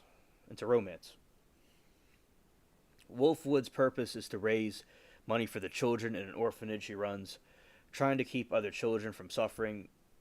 He did his own childhood. He initially holds the ideals that he must kill, although he eventually comes to accept Vash's ideals. He eventually fights his master, but spares him after defeating him. Legato. Blue Summers controls Chappelle and forces him to shoot Wolfwood, who stumbles into a church. He spends his last moments reflecting on his life, making a final confession, then shouts, "I did not want to die this way." Wolfwood smiles faintly as he dies, leaning against his Punisher. His pose similar to that one in which Vash first found him. Vash later carries the Punisher as a way of honoring Wolfwood's memory and uses it against Knives after hearing the priest voice urging him to do so during the brothers' battle. Well, that's good you're back.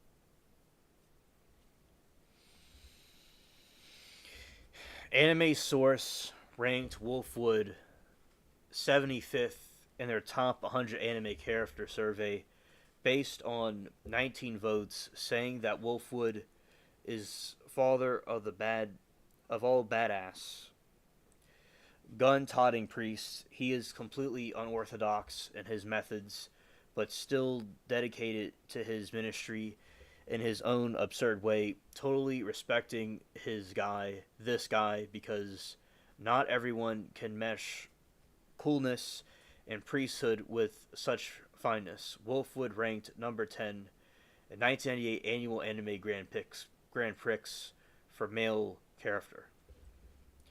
I like this character. He's a cool dude.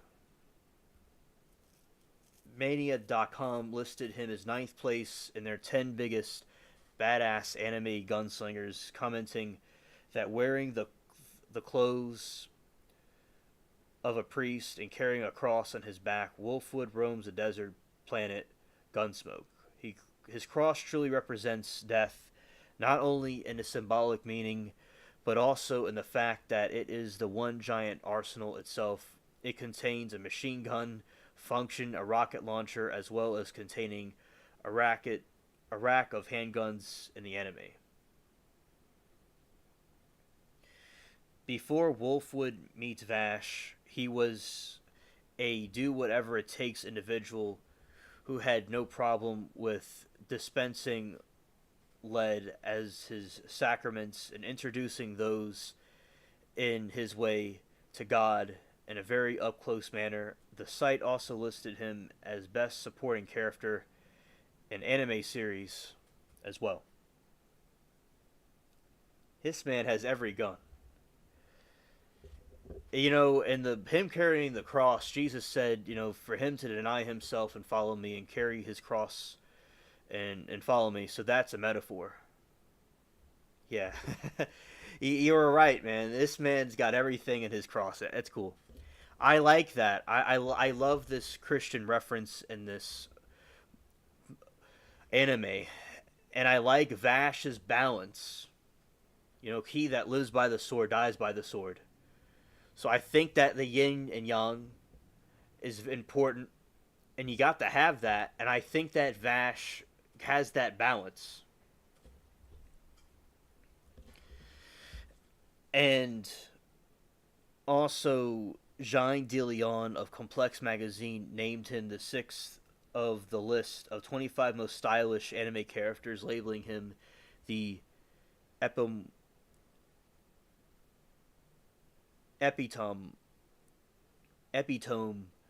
of speak softly and carrying a big stick.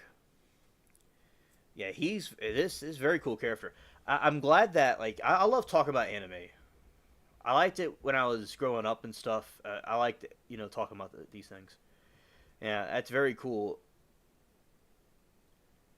That's a really great character. All right. Okay.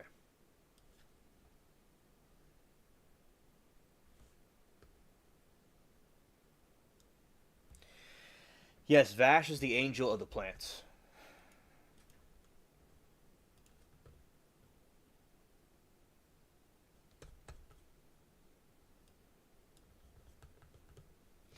All right. And we have reached the point of the ending of the show.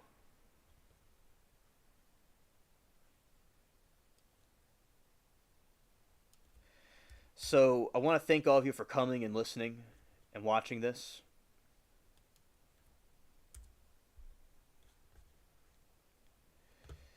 And I'm glad that Vash, you came and the other people came. And I'll be doing that live stream to Friday, which is today evening, for the people that weren't here. We'll basically kind of be talking about the same stuff. And all right, so appreciate everybody. Thank you for coming. Okay, saying our final words and stuff. And I really liked learning about the Valentine's Day and about the anime and doing the game earlier. Very nice.